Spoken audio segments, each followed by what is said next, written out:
Chapter 161. After Zhong Xinglin came back to his senses, he quickly smiled again.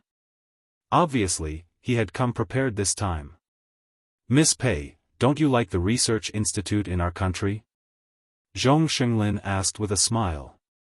The spirit of the contract. The corners of Pei Yunji's lips curled up as she turned to look at him, her eyes bright. "Actually, I also considered the A.M. Computing Institute back then. However, I don't meet the conditions of your institute." Hearing this, Zhong Xinglin was stunned for a moment. He quickly remembered the recruitment requirements of the A.M. Computing Institute. The first rule was that they only recruited undergraduate students and above, but no one expected a high school student to be so capable. "Miss Pei, this," Zhong Xinglin choked for a moment. Bei Yunj couldn't help but laugh. "It's quite normal. All the computing institutes in the country are like this." Zhong Xinglin heaved a sigh of relief when he heard this. Fortunately, Bei Yunj wasn't angry because of this. In fact, Bei Yunj also understood that if it wasn't for Mother Pei in her previous life, she wouldn't have been able to work at the research institute at the age of 12. "That's not right." Zhong Xinglin suddenly reacted. "Marcus and the others only recruit undergraduate students and above. Why did you hack into their institute and not ours?" "Their salary is high," Bei Yunj said frankly. Zhong Xinglin was speechless. That made sense. All the current members of Marcus's Computing Institute who had been employed for more than 2 years could apply for a seaside villa in our nation.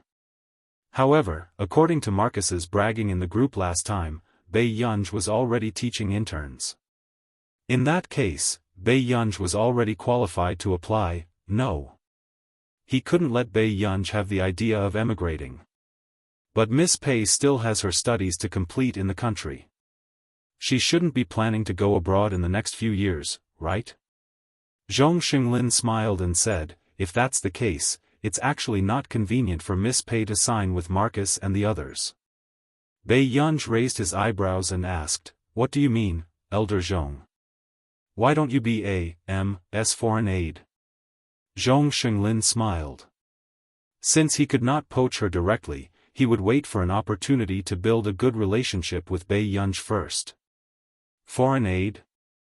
Bei Yunj asked. "Miss Pei doesn't have to sign a contract with A.M., but she can enter and leave our place at will and use any of our facilities." Zhong Xinglin chuckled. "Miss Pei, you don't like to be disturbed, do you? But that won't do you any good, Elder Zhong." "Who said that?" Zhong Xinglin laughed and said, "Miss Pei shouldn't have signed a long-term contract with Marcus, right? Actually, I don't have any other intentions. I just hope that Miss Pei will consider A.M. after her contract expires. Of course, if Miss Pei still doesn't like it, you can still continue to be our foreign aid member." "Thank you. If Elder Zhong needs me, feel free to let me know." Bei Yunj didn't hesitate and smiled. She did need an atmosphere to immerse herself in, but it was obviously not enough at home. A.M. was indeed her best choice.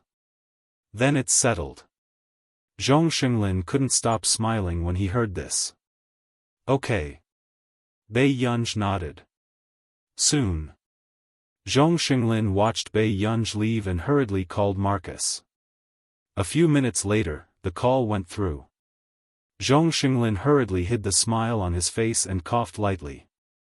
"Old thing, are you crazy? Do you know what time it is?" Chapter 162. But what Marcus did not expect was, next, he wanted to kill someone even more. "It's nothing, Xiao Ma. I'm just thinking that it's not easy for us to be brothers for so many years." "Thank you." Zhong Xinglin coughed softly and said gently. Unexpectedly, Marcus laughed. "It's not easy. When we were still university alumni, our hairlines were the same. Now that I'm by your side, others might think that you're my father, right?" Zhong Xinglin also put on a fake smile. "Don't think that I don't know that you didn't go to the seminar last year because you secretly went for a hair transplant. Nonsense. I didn't. Marcus immediately retorted. Zhong Shenglin chuckled. You're already so old and you're still faking it. I'm really embarrassed for you. Marcus tried his best to suppress his anger and smiled. Don't be jealous of our institute this year. There's another ruthless character coming this year. You're deliberately talking nonsense. Wait, Marcus, I almost forgot to tell you something. What? Marcus suddenly had a bad premonition. Your new member, right? I'll take good care of her for you. All the members of A.M. will take good care of her, Zhong Shenglin said considerately. What? Tell me clearly. Does our member need you to take care of her? Marcus was instantly jolted awake when he heard this. Damn, I've already told Bei Yunj that she doesn't need to sign any contract. Our institute will let her use it for free. You don't have to be polite. Your member is my member. We're all family, Zhong Shenglin comforted him. Who's family with an old man like you? Zhong Shenglin, don't you have any shame? Marcus gritted his teeth. In the end, he still couldn't guard against the old fox. Alright, I'm hanging up. Good night, Marcus.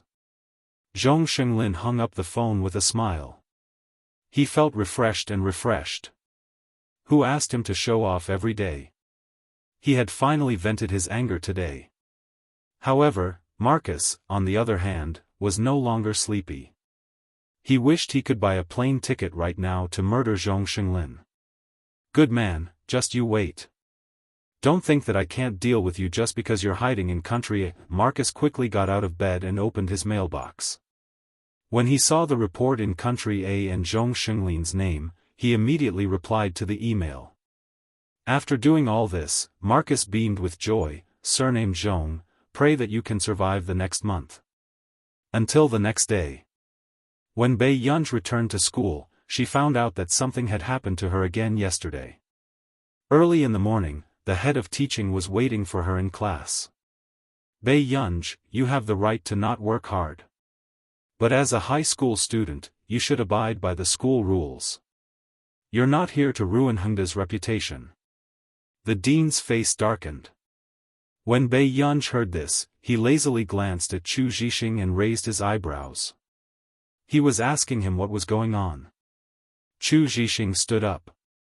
Director, Bei Yunj is not that kind of student. She's not in puppy love. Hearing this, Bei Yunj couldn't help but chuckle. She was a little surprised. She didn't expect that this phrase would be related to her now. You think that's true just because you say so? After school on Thursday, we'll meet at the pavilion at the back of the school at 6:30 p.m. This is written clearly. Who else could have framed her? Bei Yunj raised his eyelids and casually tore off the letter. Pei Yun. Chapter 163. In an instant. The dean shut his mouth subconsciously. The chill on his back did not go away for a long time. How could a student have such a terrifying gaze? Sure enough, she was not a good student in the past. Did you find this letter in my seat? Bei Yunj looked at Chu Zhixing. Chu Zhixing's expression was ugly, but he could only nod. At noon yesterday, the dean seemed to have received an anonymous report that someone in Class 7 was in a relationship. Later, when the dean came to Class 7 to lecture them, the Chinese class representative in the class happened to be collecting homework. As for the letter, it came from Bei Yunj's homework. Everyone saw it with their own eyes. Teacher, this was found in my seat. Is it mine? Bei Yunj asked carelessly in return. What else could it be? The dean's expression was not very good. However, when Bei Yunj heard this, her overly beautiful eyebrows relaxed and she smiled lazily. She casually sat in her seat and suddenly took out stacks of love letters from her drawer. There were 3 stacks in total, which could fill half of the drawer. Teacher, which one are you talking about? For a moment, the atmosphere fell into a strange silence. Bei Yunj lazily pulled off her gray tie, looking bright and high-spirited. Every frown and smile of hers was charming. The dean's face was so dark that it could drip ink. Obviously, he did not expect Bai Yunj to be in such a situation. Even the students in the class were in disbelief. Didn't they say that Bai Yunj had a bad reputation in school? Did all the boys not like this kind of girl who looked like a womanizer? All of them were pig trotters. Oh no, my gay friend secretly gave her a love letter last time. She can't be so unlucky, right? A delicate girl next to her said uneasily. Your gay friend, the one from class 1? Yes. Isn't that a girl? Can't a girl give a love letter? She retorted. At this moment, everyone fell silent. Okay. It turned out that it was not only boys who gave her love letters. Bai Yunj, what kind of nonsense are you doing at school? The dean's face was ashen. If Bai Yunj hadn't messed around, would so many people have sent her love letters? All of a sudden. Why is it so quiet? Lu Yuanci, who had arrived late, glanced at everyone before focusing his gaze on Bai Yunj's table. He said in an unhappy tone, "Why do you have more than me?" Then, before anyone could react, they saw their school bully take out 2 big stacks of love letters from the drawer. Although Lu Yuanci had fewer tickets than Bai Yunj, it was still the first time Class 7 had seen such a big scene. Moments later. Lu Yuanci's eyes were sharp. He picked out a pink envelope from Bai Yunj's stack of envelopes, and then took out the envelope on top of his own. Both letters were signed by the same girl. Bai Yunj, Lu Yuanci chuckled. You're still casting a net? At the same time, the girl who was worried about her friend suddenly froze when she saw the familiar envelope. She didn't expect her friend to be someone who was secretly doing something big. She gave the same type of love letter to her desk mate. What kind of silly person would do such a thing? Bai Yunj glanced at the name on the love letter, lazily reached out to pull it back and casually stuffed it into the drawer. You don't have one? Bai Yunj sneered. Lu Yuanci. Chapter 164. Dean, do I have to be punished just because I received a love letter? Lu Yuanci's voice had the unique magnetism of a young man as he chuckled softly. Then can I still graduate in this lifetime? Hearing this, the people in the class did not dare to laugh too loudly, but the dean's face was livid. He glanced at Bai Yunj and Lu Yuanci darkly. Both of you, come to my office. With that said, the dean left class 7. However, if this was in the past, Lu Yuanci would never go over. But now, seeing Bai Yunj walk out, he could only follow her. Bai Yunj. In the long corridor, Lu Yuanci shouted from behind. What's wrong? Bai Yunj asked. Qin Youjiao, has she harmed you before? Lu Yuanci asked. Hearing this, Bai Yunj turned around and chuckled softly. You're asking me? I'll believe you if you say it. Lu Yuanci looked at her calmly. Before this, he had always thought that this was a trivial matter between girls. However, ever since Mrs. Qin came to school and caused a ruckus, he realized that he was wrong. Bai Yunj was surprised. She looked at Lu Yuanci. Don't you like Qin Youjiao? Lu Yuanci furrowed his eyebrows. It's admiration, okay? You're my desk mate, I know you better. If she... Student Lu, do you remember the last time Qin Youjiao came to school with a bandage on her arm?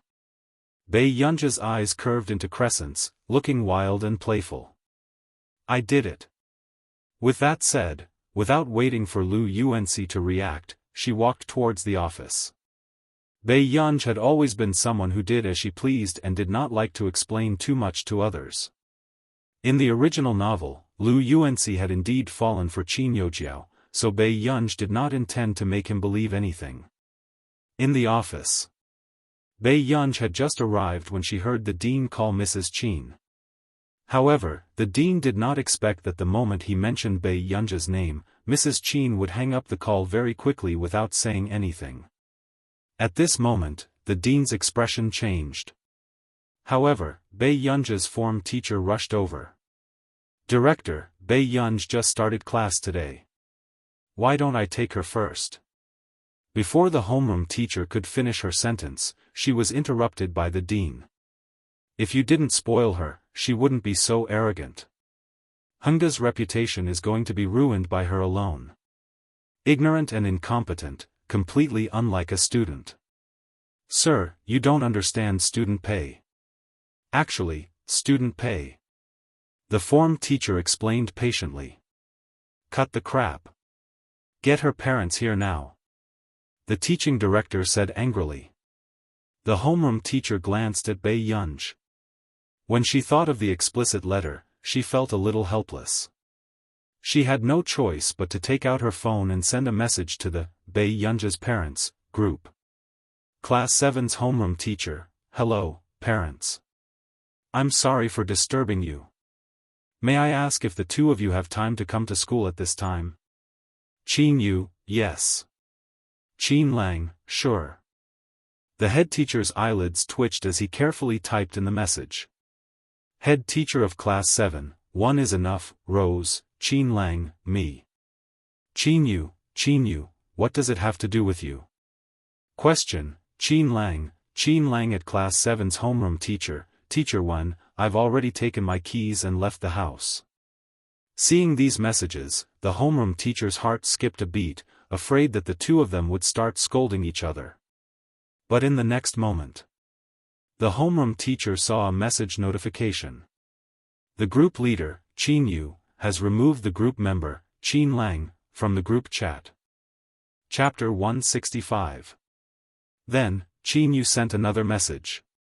Qin Yu, I'm ignorant. I've made a fool of myself in front of Teacher 1. Qin Yu, where is Go-er? Qin Yu, flower for you. JPG, the form teacher's eyelids twitched, as if she had just finished watching a battle between wealthy families. With trembling hands, she sent Qin Yu the school building number. Soon after, Qin Lang realized that he had been removed from the group, he sent messages to Qin Yu crazily. Yes, are you human? Question, Qin Yu, pull him back. Did you hear that? Okay, Qin Yu. I'm going to expose your ugly face now and let your fans see what kind of dog they have become fans of. Smile, however, at this moment. Qin Yu had already gotten into the nanny van and went to Hengda High School with a clear conscience. Then, he glanced at the dozen or so messages sent by Qin Lang as if nothing had happened. His fingers moved lazily and he blocked the person directly. At the same time, Qin Lang, who was at the base, had just sent a message when he received a red exclamation mark. Qin Yu, this old B** starred, Hengda High School. Everyone gathered at the entrance of the office and discussed animatedly. How long had it been since she had transferred schools? They almost didn't know how many times Bei Yunja's parents had come to school. However, everyone was obviously watching the show.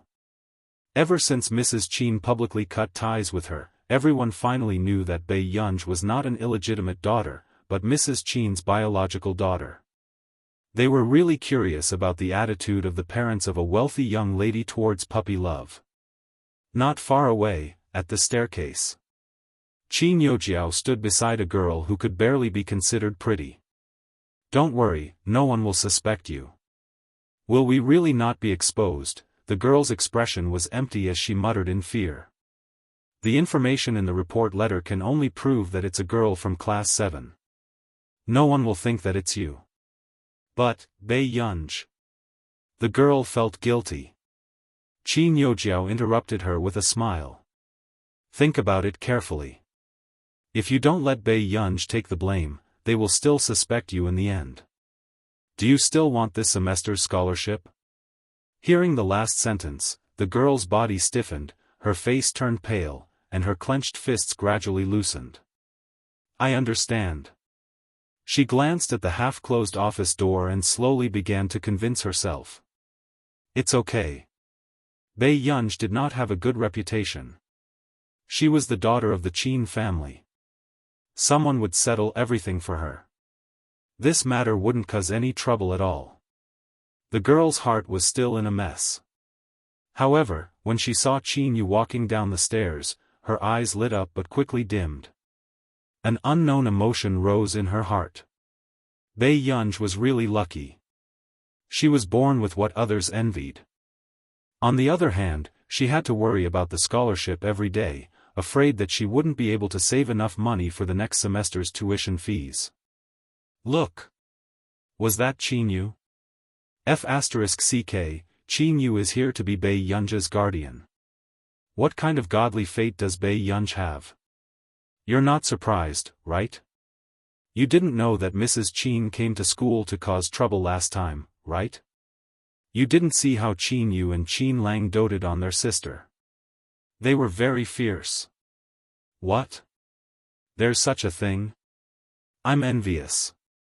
However, don't the Qin brothers like Qin Yojiao more? Chapter 166. That's true. Qin Yojiao is a proud girl. How can her parents be called over? Only Bei Yunj can get this treatment. Yeah, who doesn't like a smarter and more capable sister? Hearing these words, a dark look flashed past Qin Yojiao's eyes and she remembered Qin Yu's attitude towards her recently. Student Qin, I'll go over and take a look first. The girl did not notice Qin Yojiao's expression and only said, Okay, go ahead. Qin Yojiao smiled, but after the girl left, the smile on her face immediately disappeared. Bei Yunj, you're really capable. You can actually force me to this extent. Qin Yojiao stared at the staircase expressionlessly before suddenly bursting into laughter. Her pretty face was almost twisted. Soon. Just as everyone could not help but secretly take out their phones to take photos of Qin Yu, they suddenly heard a scream not far away. Soon, someone shouted. Oh no! Qin Yojiao fell downstairs. Is there anyone coming over? Bring her to the hospital quickly. These words immediately shocked everyone. They didn't expect that these things would happen one after another on the same day. Go quickly, what are you waiting for? Go and get the teacher to inform the parents. The girl who had always been on good terms with Qin Yojiao helped her up anxiously and shouted at them. Wait, isn't Qin Yu here? That's Qin Yojiao's second brother. Let Qin Yu send her to the hospital. Yeah, hurry and find Qin Yu. At this moment, many people surged to look for Qin Yu. After that, just as Qin Yu reached the third floor, a girl said softly with a red face. Mr. Qin, student Qin Yojiao fell downstairs and is very serious now. She's at the staircase over there. Do you want to? Hearing this, Qin Yu looked up slowly. His eyes were still handsome and arrogant, making people dazed. However, in the next moment, everyone saw Qin Yu buttoning up his black suit and speaking slowly. I'm sorry, can you move aside? This attitude made the blushing girl's face turn pale and her body stiffen on the spot. Seeing this, Qin Yu walked around the girl and prepared to continue looking for the office. Mr. Qin. Are you going to look for Bei Yunj? But Qin Yojiao is injured now, how can you? Contact her parents if you have any problems. I'm just Bei Yunj's brother. Qin Yu's low and magnetic voice was slightly impatient and he did not give her any extra glances. His attitude caused everyone to be dumbstruck. What's going on? Did Qin Yu mean that Qin Yojiao was not his younger sister and Bei Yunj was his younger sister? Wait, why couldn't they understand what he was saying? Was this world a fantasy? At this very moment, when the girl heard this, she felt an inexplicable sense of hostility towards Bei Yunj. She could not help but say bitterly, even if Mr. Qin quarreled with Qin Yojiao, he shouldn't ignore her like this. Meanwhile, not far away, a gentle voice sounded. Second brother. Following that, everyone turned around and saw Qin Yojiao's leg covered in blood. She was being supported by someone as she struggled to walk over with reddened eyes. Qin Yojiao hid the strong hatred towards Bei Yunj in her eyes. If it wasn't for Bei Yunj, she wouldn't have braced herself and done this just to make Qin Yu's heart ache for her. However, as long as Qin Yu was willing to take her to the hospital, she would win this battle. At this thought, Qin Yojiao's frown eased. Chapter 167. Within moments. Qin Yojiao's eyes were red as she sobbed. Second brother, Jiao hurts. With that said, Qin Yojiao still walked forward, wanting to hug Qin Yu's waist and act coquettishly. Even the others who saw this scene were moved. Thinking about it, no matter how angry Qin Yu was at Qin Yojiao, his anger would definitely dissipate when he saw his goddess sister like this. But in the next second, a scene that left everyone dumbfounded appeared. After Qin Yu saw Qin Yojiao pouncing on him, a layer of defense automatically appeared all over his body, as if he had been approached by germs. Then, before Qin Yojiao could hug Qin Yu moved to the side and avoided Qin Yojiao's contact. As for Qin Yojiao, she fell to the ground. She fell miserably and was in a sorry state. Everyone was dumbfounded by this scene. They even forgot to help Qin Yojiao up. How dangerous. After a while, Qin Yu heaved a sigh of relief. Fortunately, Qin Yojiao did not touch him. Otherwise, if Gu heard about it, he would be unclean. Second brother, Yu, Qin Yojiao was stunned from the fall. When she regained her senses, she looked at Qin Yu in shame and disbelief, her face livid. She had never been treated like this since she was young. Besides, this person was her second brother. Don't shout. It'll make people misunderstand our relationship. There was no emotion in Qin Yu's ink-black eyes. His deep and superior eyes made him look unreasonable. These words made everyone even more confused about the Qin family's affairs. Wasn't Bei Yunj the one who had been cut off? Then what was going on between Qin Yojiao and Qin Yu? Wasn't Qin Yojiao the most doted on by her brothers? However, looking at the situation in front of him, Qin Yu would rather Qin Yojiao fall in front of him than touch her. Those who didn't know better would think that Qin Yojiao was sick. Is it because mom hates Bei Yunj that second brother thinks that I did this? Qin Yojiao bit her lip and asked in a trembling voice, ignoring the injuries all over her body. The emotions in Qin Yu's eyes were unclear and there was a faint mocking smile on his thin lips. He actually treated a person like Qin Yojiao, who was ruthless to herself, like a little white rabbit in his previous life.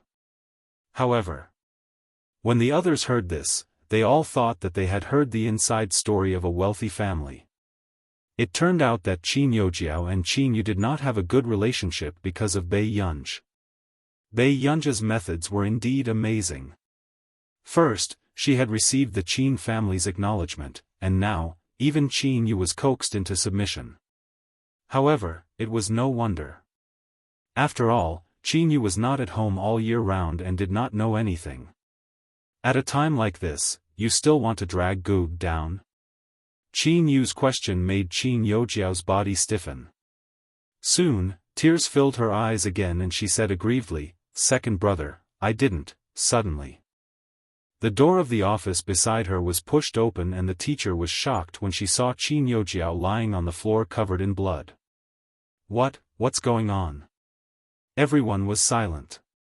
After all, she couldn't say that Qin Yojiao had fallen herself and wanted to hug Qin Yu later, but he avoided her. That's why it dealt a second round of damage, right? Ridiculous. Hurry up and help him up. What are you all looking at? After the teacher finished speaking, she suddenly paused and realized that Qin Yu was among the people watching the show. Qin Yu looked at Qin Yojiao with an indifferent gaze. He snorted softly and the corners of his lips curled up. Qin Yojiao, do you think everything will be fine just because you have someone protecting you at home? Chapter 168. The emotions in Qin Yu's eyes were so indifferent that it made one's heart turn cold. Next time, if you find trouble with Gu again, I won't give you face either. I didn't.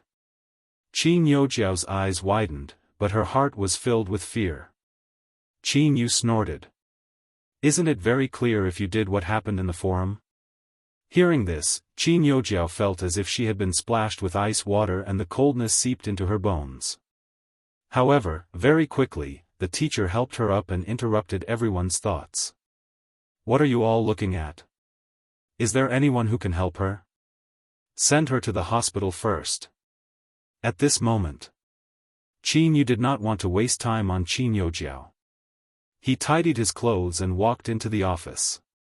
He wanted to see which brat dared to touch his little princess. In the office, Lu Yuanxi could not help but tug at Bei Yunja's clothes secretly, wanting to talk to Bei Yunj. "Pei, shut up." Before anyone could react, Qin Yu strode forward and pulled Bei Yunj behind him. He glanced at Lu Yuanxi darkly. "Who allowed you to talk to my sister?" The rest of the people were speechless. Lu Yuanxi was speechless. Did he have to go through procedures to talk to his desk mate these days? "You're Bei Yunja's guardian?" The dean recognized Qin Yu at a glance, but he did not expect Qin Yu to appear in front of him as Bei Yunja's guardian. When the form teacher beside him saw Qin Yu's cold gaze, he thought of how the brothers in this family almost fought with each other, let alone Lu Yuanxi. Hence, he hurriedly explained, "Brother Bei Yunj, this is not Bei Yunja's puppy love." Hearing this, the coldness on Qin Yu dissipated a lot. However, before the dean could speak, he heard Qin Yu say coldly from above, "Tell me, who wants to defile my sister?" These words made people suspect that Qin Yu was not here to solve the problem, but to seek revenge, soon. The dean gave a fake smile. "Mr. Qin, this isn't someone else's problem. We received a report that someone in Class 7 is in a puppy love. Coincidentally, we found a letter between Bei Yunj and that boy yesterday. Are you saying that it's my sister's problem?" Qin Yu chuckled. His ink-like eyes were filled with a faint coldness. The dean looked embarrassed. He didn't expect that the young masters of the Qin family were all bewitched and thought that Bei Yunj was innocent. He forced a smile on his face and said weakly, "That's the truth, you're the head of teaching, right?" Qin Yu's eyes were filled with mockery as he pulled Bei Yunj into his arms. "Did you see my sister's face clearly? If you fall in love at such a young age, you'll only be seduced." Bei Yunj, Lu Yuanxi and the homeroom teacher, were the brothers of the Qin family so obsessed with their sister that they had lost their minds? The dean did not expect this to happen when he called Bei Yunja's parents over. His expression was ugly. In the end, he took a deep breath and handed the letter to Qin Yu. This letter fell out of Bei Yunja's homework book. Other than Bei Yunj, no one else in Class 7 has transferred schools. Hearing this, Qin Yu took the letter and looked at it. One of the sentences was written, "Thank you for appearing. From the moment you transferred to Class 7, I couldn't take my eyes off you. I'll see you at the school pavilion on Thursday at 6:30 p.m. After reading it, the coldness around Qin Yu was terrifying. P.S. End of 2 chapters. Why are all of you so hard-working? You little rascals. Chapter 169. Unable to give up. Was this brat too stubborn? How dare he have designs on Qin Yu's sister? Qin Yu's handsome face darkened. At this moment, Bei Yunj happened to glance at the girl who had just chatted with Qin Yojiao. This seemed to be their class's Chinese class representative. Bei Yunja's eyebrows moved slightly and she noticed that the girl was tidying up her exercise books while looking at them from time to time with sparkling eyes. Seeing this, Bei Yunja's lips curled up. Suddenly, everyone heard Bei Yunj say slowly, "Teacher 1, am I the only girl who transferred from our class?" With that said, Bei Yunj saw from the corner of her eye that the girl froze and did not dare to breathe. Yes, the form teacher took a deep breath and nodded. Then, Bei Yunj raised her eyes slightly. "Where's the person who changed shifts?" In an instant, the girl, who had been able to calm down just now, dropped the exercise books she was holding onto the floor. Similarly, her loss of composure attracted everyone's attention. "I remember. Xie Ziyue transferred from Class 1 to Class 7 in Year 1. The form teacher suddenly remembered.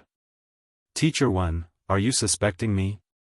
Xie Ziyue's face was filled with disbelief and her voice couldn't help but raise. Teacher 1, are you siding with Bei Yunj because of Bei Yunj's background? Another girl in the office immediately grabbed Xie Ziyue's hand and mocked the form teacher. Bei Yunj's family is rich, but you can't slander others for no reason, right? Teacher 1, have you forgotten who won glory for our class this time and got into the top 20 of the cohort? At this point, she glanced at Bei Yunj with disdain and changed the topic. Unlike a certain someone who always causes trouble and thinks she's so great. Is it your place to talk about my sister? Qin Yu's cold voice sounded. This made the girl who had spoken up for Xie Ziyue turn red and pale. She didn't expect Qin Yu to be so protective of Bei Yunj. How many girls of this age hadn't liked Qin Yu? At this moment, it was the girl's first time seeing Qin Yu's handsome face and she couldn't help feeling wronged. Even if Bei Yunj is your sister, she will only drag you down and ruin your reputation. She bit her lip as if she was thinking for Qin Yu. Qin Youjiao is more like your sister.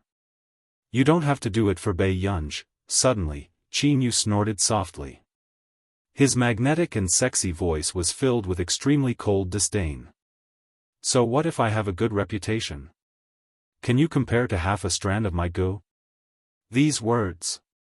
Qin Yu, so what if you're popular in the entertainment industry now? The girl pointed at Bei Yunj, the sourness and jealousy in her chest making her unable to think. A person like her is a scourge. My gu is my life. No one has the right to point fingers. Qin Yu's expression was lazy and he suddenly smirked. As for the other person you mentioned, can she be compared to my gu? I, Qin Yu, only have one biological sister, and that's Bei Yunj. Not to mention the other students, even the teachers were confused by these words. Bei Yunj had not appeared in the Qin family for more than 10 years. Suddenly, she had become the legitimate young lady of the Qin family. And now, Qin Yu was starting to disown Qin Youjiao. Wasn't she the princess that the Qin family doted on? Chapter 170. But now, no matter who looked at it, they felt that the rumors were fake. This Qin Youjiao didn't look like someone who was doted on at all. At this moment, Qin Yu's ink-like eyes were cold and his tone was impatient. Regardless of whether he talked to my baby or not, let that brat come out now. Ha! A toad still wanted to touch his swan princess. He was tired of living. We still don't know who is in a relationship with Bei Yunj. The dean's expression changed. Hearing this, Qin Yu turned to look at the dean with an even colder gaze. He smiled faintly. So, just based on this letter, you're insisting that my sister is in a relationship? Not really. Before this, a classmate reported that a student from Class 7 was in a relationship. I also saw that letter fall out of Bei Yunj's workbook when I was inspecting. The dean was terrified. After all, this was the second young master of the Qin family and the most popular best actor in the entertainment industry.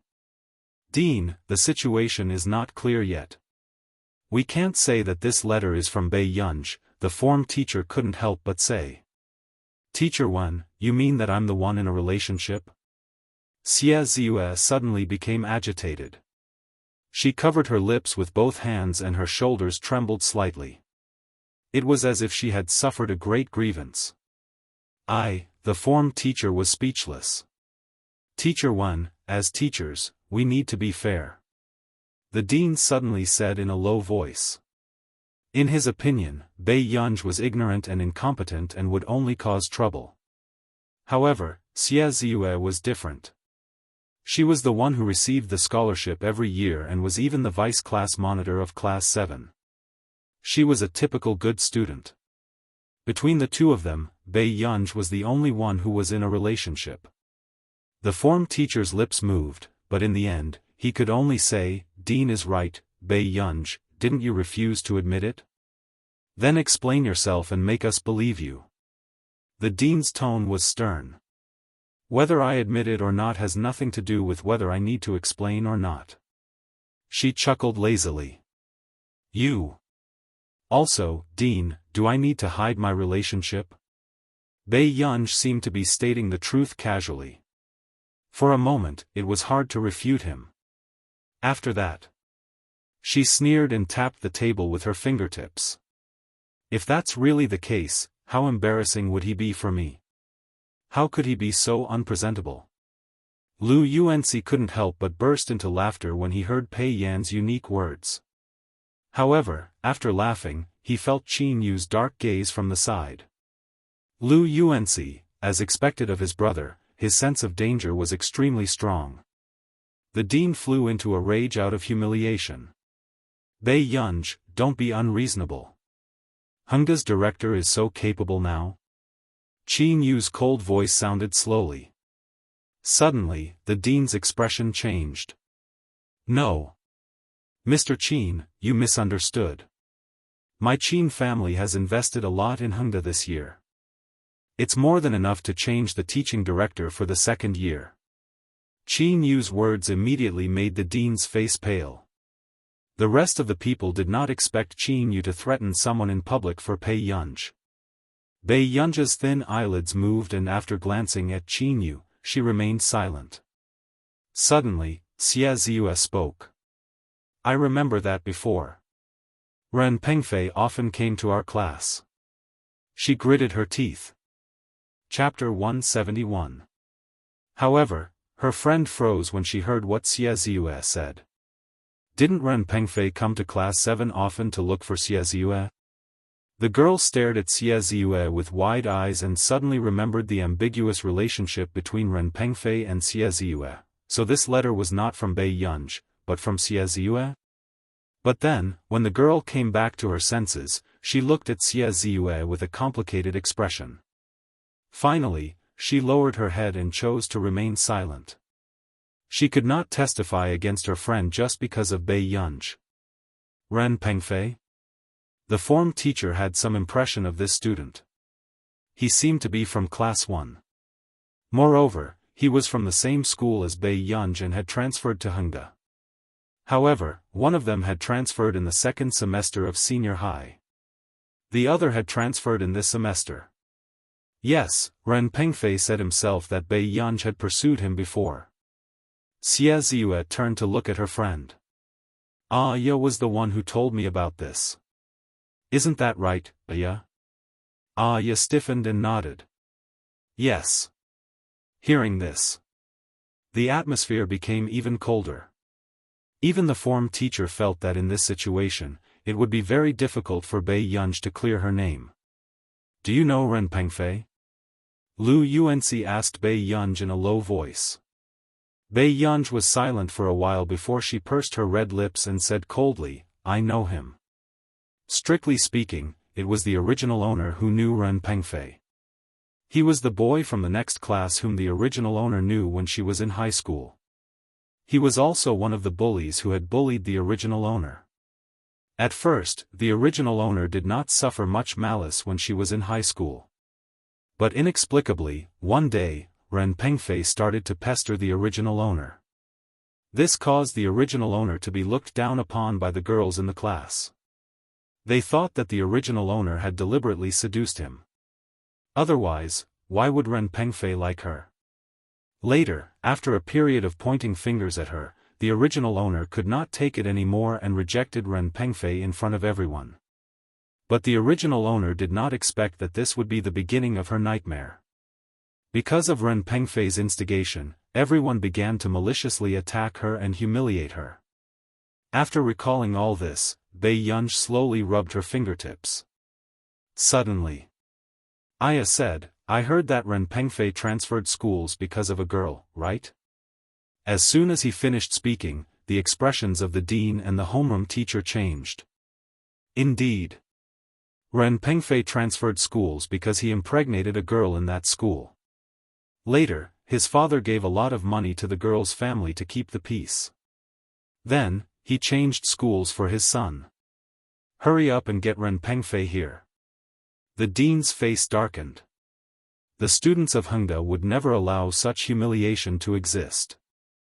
If Bei Yunj and Ren Pengfei really did something shameful, he would definitely ask the principal to kick them out of Hengda. After someone went to look for Ren Pengfei, Bei Yunj's eyes fell on Xie Ziyue. Xie Ziyue's body stiffened. She didn't dare to look Bei Yunj in the eye, but she pretended to be calm. Love at this age is really fragile. Bei Yunj's eyes were bright and unscrupulous. She did not care about the dean's expression, who looked like he wanted to eat her alive. Bei Yunj, what nonsense are you talking about? Xie Ziyue's teeth were almost chattering. She held on for dear life. Dean, if we find out who wrote this letter in the end, what will you do? What do you plan to do? Bei Yunj asked slowly. Chapter 172. The dean didn't even think about it. You'll be expelled. Hearing this, Xie Ziyue almost lost her balance. Beside her, Xiaoya's heart skipped a beat. She didn't expect the matter to blow up so badly. In the past, the school had caught many couples in puppy love, but at most, they would reflect on themselves or be punished. But this time, the situation was obviously serious. Okay. Bei Yunj smiled carelessly. 10 minutes later. Just then, a boy who didn't even look handsome walked in. He had a strong body and wheat-colored skin. Dean, why are you looking for me? With that said, Ren Pengfei suddenly noticed Xie Ziyue beside him and his heart skipped a beat. But soon, he noticed another beautiful girl next to him. She looked a little familiar. After that, when Ren Pengfei regained his senses, his eyes widened in disbelief. Your Pei, Ren Pengfei. Who did you send this letter to? The dean slammed the table angrily, scaring Ren Pengfei. Then, Ren Pengfei noticed the gazes around him. When he met Lu Yuanxi's eyes, he was stunned. Why was Lu Yuanxi here? But soon, Ren Pengfei stopped thinking about this question. He glanced around and did not expect to meet Qin Yu's cold eyes. They were filled with a strong hostility and danger. Ren Pengfei's legs almost turned to jelly. Why was Qin Yu here too? Besides, he was looking at him with such a terrifying gaze. Ren Pengfei, do you think this letter was from Bei Yunj or Ziyue? Aya said immediately. Hearing this, Ren Pengfei immediately understood what was going on. He looked at Bei Yunj maliciously and was surprised. It turned out that Bei Yunj was so beautiful. He had heard people talking about her a while ago and thought it was nonsense. In the past, before he transferred schools, he had confessed to Bei Yunj because he lost a bet. However, he didn't expect an extremely ugly girl to reject him. Therefore, he taught Bei Yunj a lesson. However, he didn't expect them to meet again. It was really fate. Bei Yunj, Ren Pengfei. The form teacher interrupted sternly. Even he was afraid of Qin Yu's gaze now. After being yelled at, Ren Pengfei had no choice but to restrain himself. However, his heart was itching, and his gaze drifted to Bei Yunj. He cleared his throat, rolled his eyes, and laughed. Director, if you want to blame someone, blame me. Don't blame Bei Yunj. After saying this, Xie Ziyue and Aya heaved a sigh of relief. Ren Pengfei looked at Bei Yunj, who was staring at him with a faint smile on her face. She looked beautiful and seductive, and his heart softened. If this matter gets out of hand, I'm also willing to take responsibility. His voice did not stop. Qin Yu had already walked forward, grabbed Ren Pengfei's collar and punched him ruthlessly. In an instant, screams could be heard. I think you're tired of living. His tone was cold. Qin Yu exuded a dangerous aura from head to toe. His handsome and arrogant eyes were filled with coldness. A strand of loose short hair fell in front of his forehead, making him look refined and wolfish. Mr. Qin. The form teacher's eyes widened. She never thought that Qin Yu would really do something in school. He was King calling his parents to solve the problem, not to find trouble. Mr. Qin, control yourself and calm down. This is a school. You have to pay attention to your image. The dean also felt a chill run down his spine. He did not dare to go forward and could only persuade him from the side. However, Qin Yu only looked down at Ren Pengfei. Get up and talk to me properly. P.S. Be good. Maintain your top 10 ranking. Update 5 to 6 p.m. Chapter 173. Ren Pengfei did not expect Qin Yu to hit him in public. His heart was filled with fear. At this moment, the eyes of the person who was secretly leaning against the door widened. Qin Yu actually hit someone for Bei Yunj? Wasn't this brother too godly? F***ck, what kind of godly brother did Bei Yunj get? Qin Yu actually hit Ren Pengfei for Bei Yunj just now? With such a brother, what is Bei Yunj thinking? Does she like Ren Pengfei? Qin Yu is really unlucky to have Bei Yunj. Compared to Qin Youjiao, Bei Yunj is useless. Someone could not help but mock. The discussion at the door did not stop. At this moment, a chuckle was especially eye-catching in the quiet office. Bei Yunj walked in front of Ren Pengfei and smirked. Don't you think you're very stupid for being so reckless? You. Ren Pengfei felt inexplicably flustered under Bei Yunj's gaze. However, after regaining his senses, he said maliciously, Bei Yunj, are you afraid because you don't dare to admit it? Bei Yunj could not be bothered to look up. We've known each other since year 1. Oh, so you still dare to admit it? Ren Pengfei was also scheming in his heart. Now that Bei Yunj was the young lady of the Qin family, her status had risen. If he could make the Qin family acknowledge his relationship with Bei Yunj, then he would be considered to have climbed up the ranks of a wealthy family. A strange glint flashed past Ren Pengfei's eyes. However, in the eyes of Xie Ziyue, her expression darkened and her hands clenched into fists. Ever since I transferred to Class 7, you can't take your eyes off me? Bei Yunj suddenly repeated what he had said in the letter slowly. She smirked. Really? The moment she finished speaking, Ren Pengfei's expression froze and a trace of panic flashed past his eyes. Although we used to be schoolmates, we didn't know each other. I only noticed you after you transferred to another school. Ren Pengfei was still feeling smug, thinking that his words were watertight, but when Xie Ziyue and Aya heard this, their faces turned pale. I see. Bei Yunj laughed ambiguously and glanced at the dean calmly. Dean, did you hear that clearly? After the dean regained his senses, his expression turned ugly. Xie Ziyue, Ren Pengfei, are the three of you treating me like a monkey? Just now, these two people had said that Bei Yunj was pursuing Ren Pengfei. In Ren Pengfei's words, he and Bei Yunj had become strangers again before she transferred schools. After Ren Pengfei was yelled at, he was still at a loss. Aya panicked. Director, this. Ren Pengfei said it himself. Do you have proof? Suddenly, Lu Yuanci sneered. Aya panicked.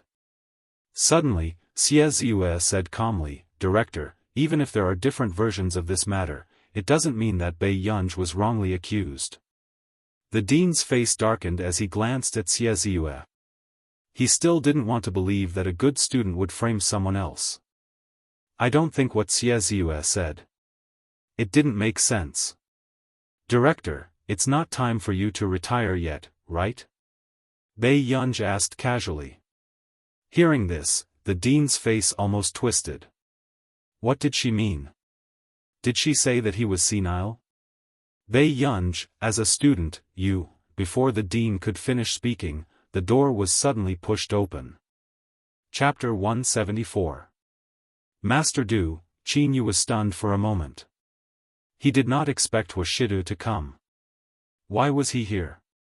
At this moment, everyone's eyes landed on him and they could not regain their senses. She looked at the man's handsome and superior face, his well-tailored suit, and his light gaze, with an inexplicable aggressiveness, and an innate sense of oppression. "Come here." Huashida's low and pleasant voice sounded carelessly. After that, when everyone was in a daze, Bei Yunj went forward and grabbed the hand of the cold and dignified man in front of her. Her eyes curved. "Why is brother here?" With that said, suddenly, Qin Yu froze.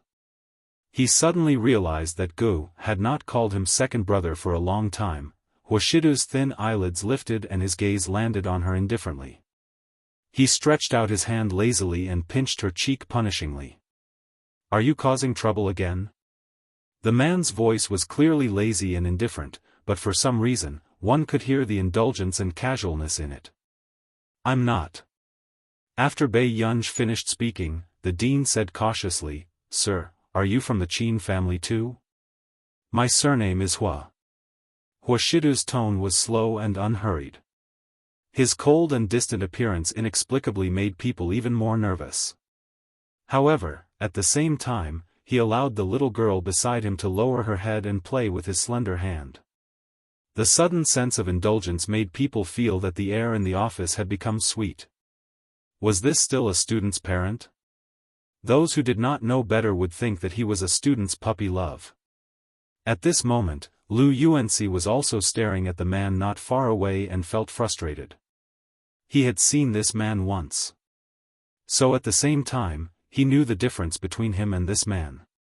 Mr. Hua, although the dean did not know the identity of the person in front of him, from Qin Yu's attitude towards Huashidu just now, it was enough to tell that he was either rich or noble. He took a deep breath and said with a smile, "This matter is mainly because of Bei Yunj, then."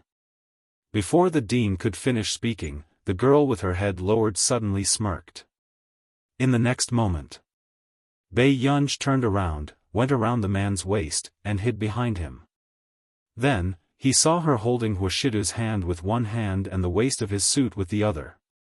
She stuck her head out from the inside of his bent arm. She raised her head. Her beautiful eyes were clear and harmless. "Brother, this has nothing to do with me." Everyone's eyelids twitched when they saw Bei Yunj pretending to be obedient. "Do you dare to repeat your arrogant and presumptuous behavior just now?" However, although the man glanced at Bei Yunj casually, he didn't say anything. His casual tone was a little intimidating, but it was obvious that he was indulging Bei Yunj. "If my daughter does something wrong in school, as her parent, I will take her back and educate her. But this time, the main reason I'm here is because I can't see my miss being wronged."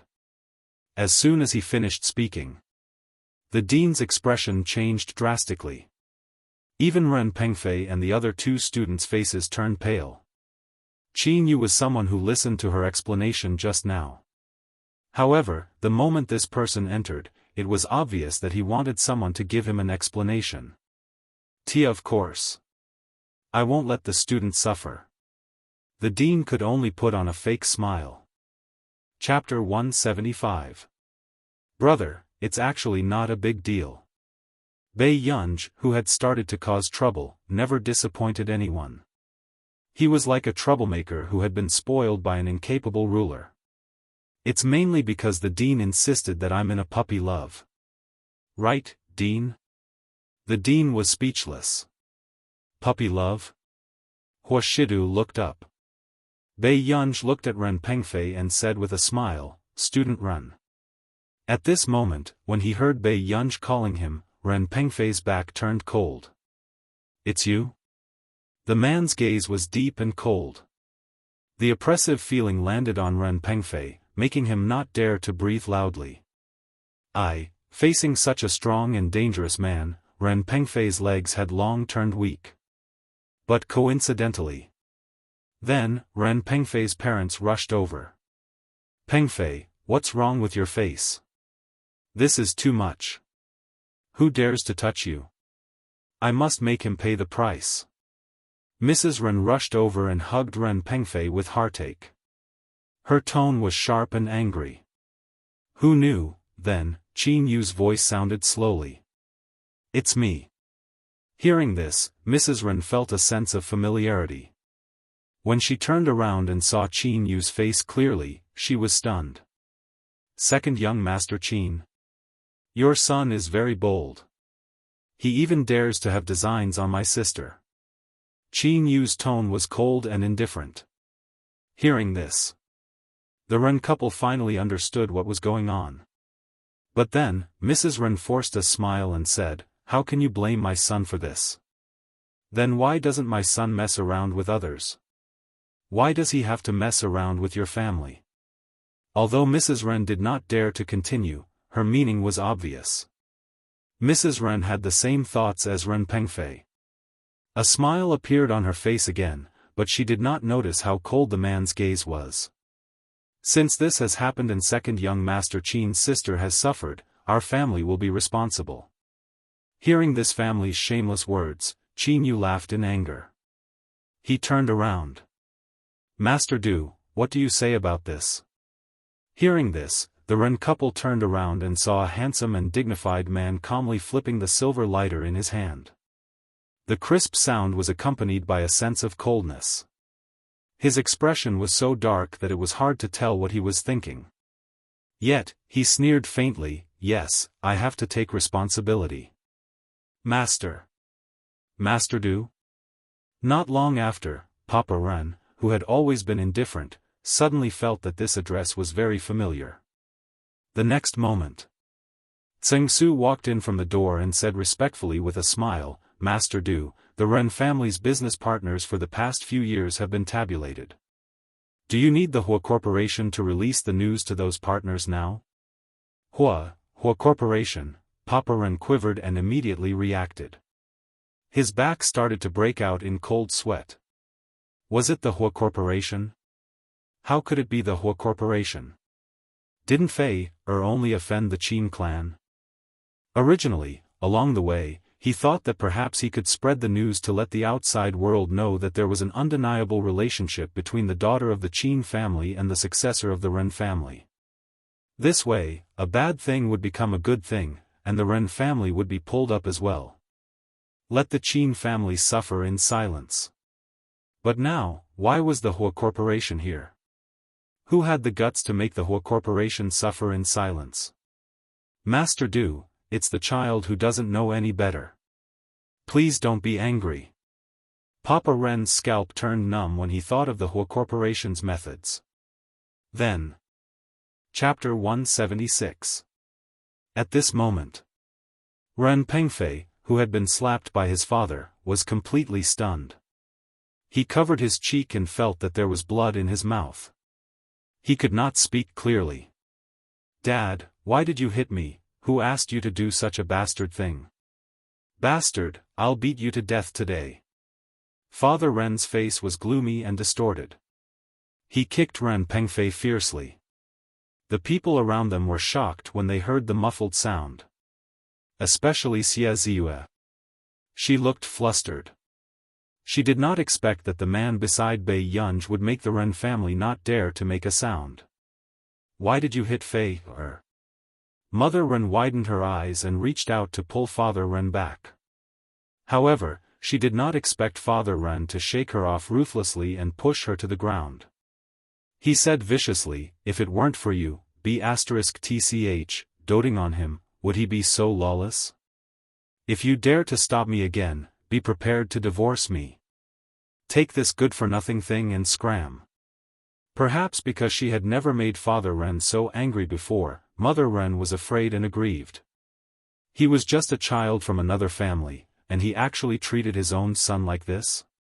However, at this moment, when Hoshidu saw this scene, his eyes were calm. He only lowered his eyes and covered Bei Yunja's eyes with his slender and well-defined hand. Bei Yunja's vision was pitch black. She could only turn her head and raise her head in Hoshidu's direction. "I can't look?" "Yes."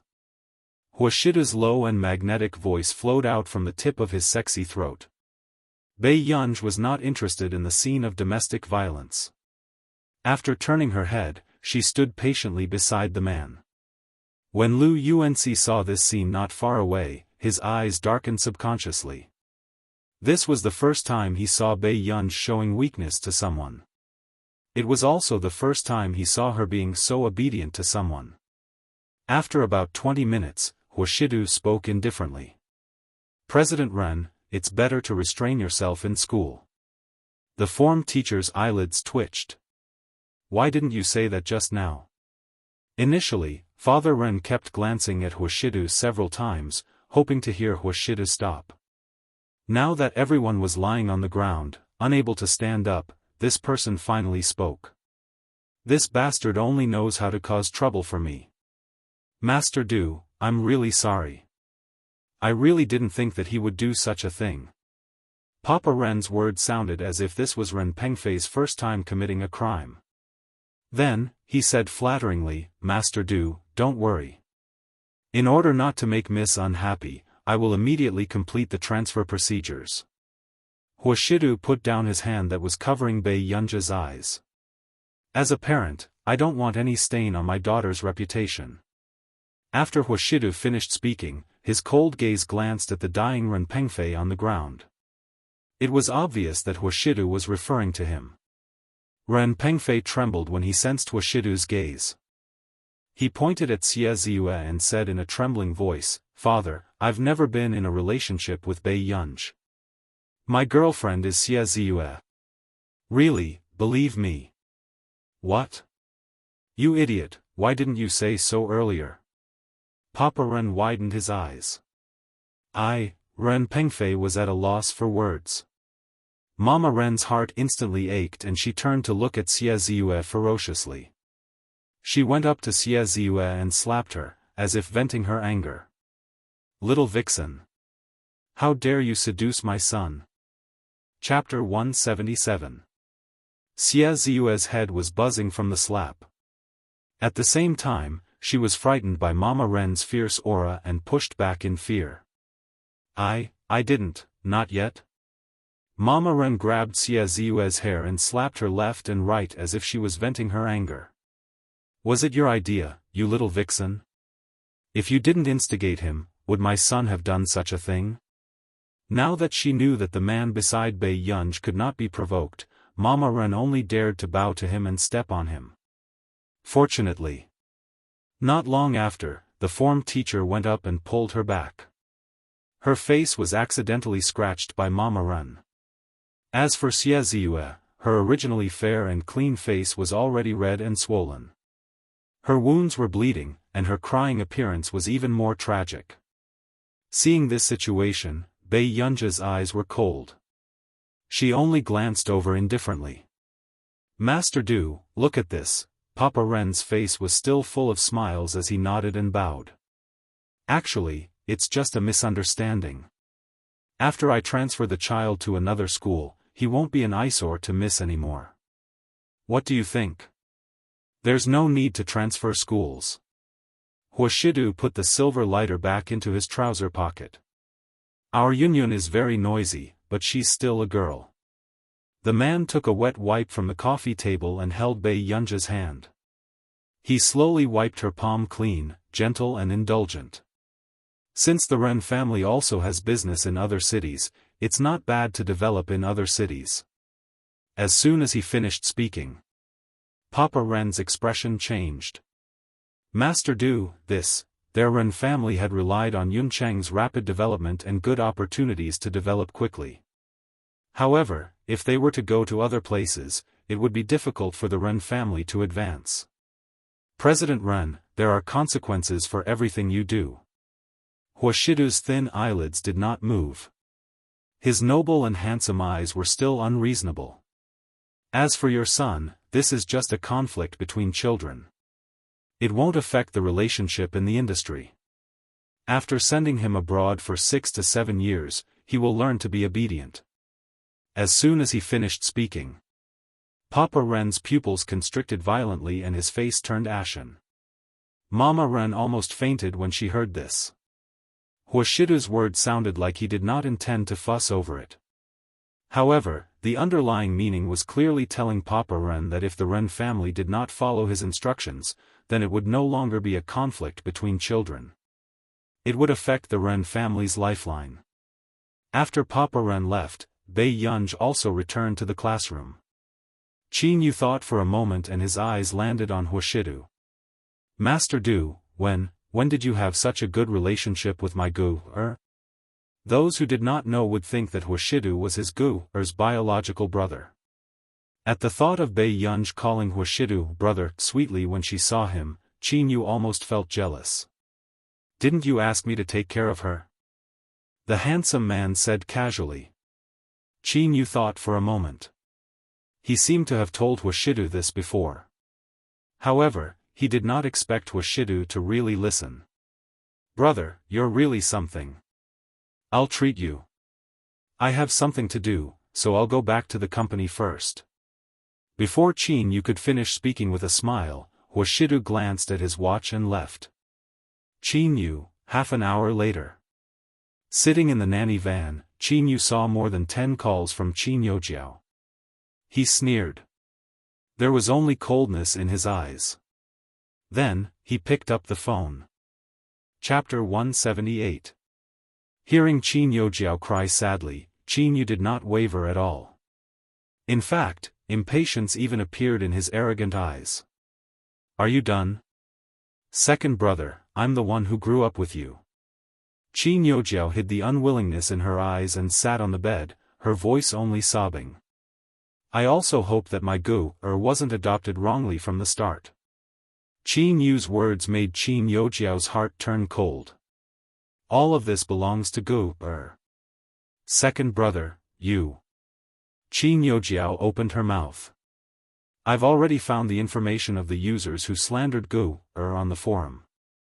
I'll get someone to send you a copy later. Qin Yu snorted softly and gave a faint smile.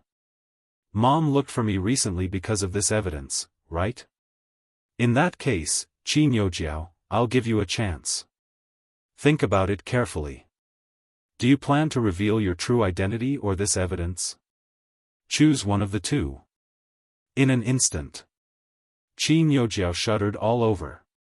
No matter which one she chose, she would become a laughing stock in the end. Second brother, I don't want to. I don't want to choose. Second brother, I know I was wrong. Qin Youjiao, you don't have the right to call me that. Qin Yu's tone was full of mockery.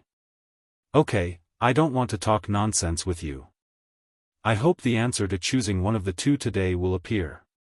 Qin Yu's lips curled up. Of course, it's impossible to not announce that you're the fake young lady of our Qin family. I'll make you leave the Qin family.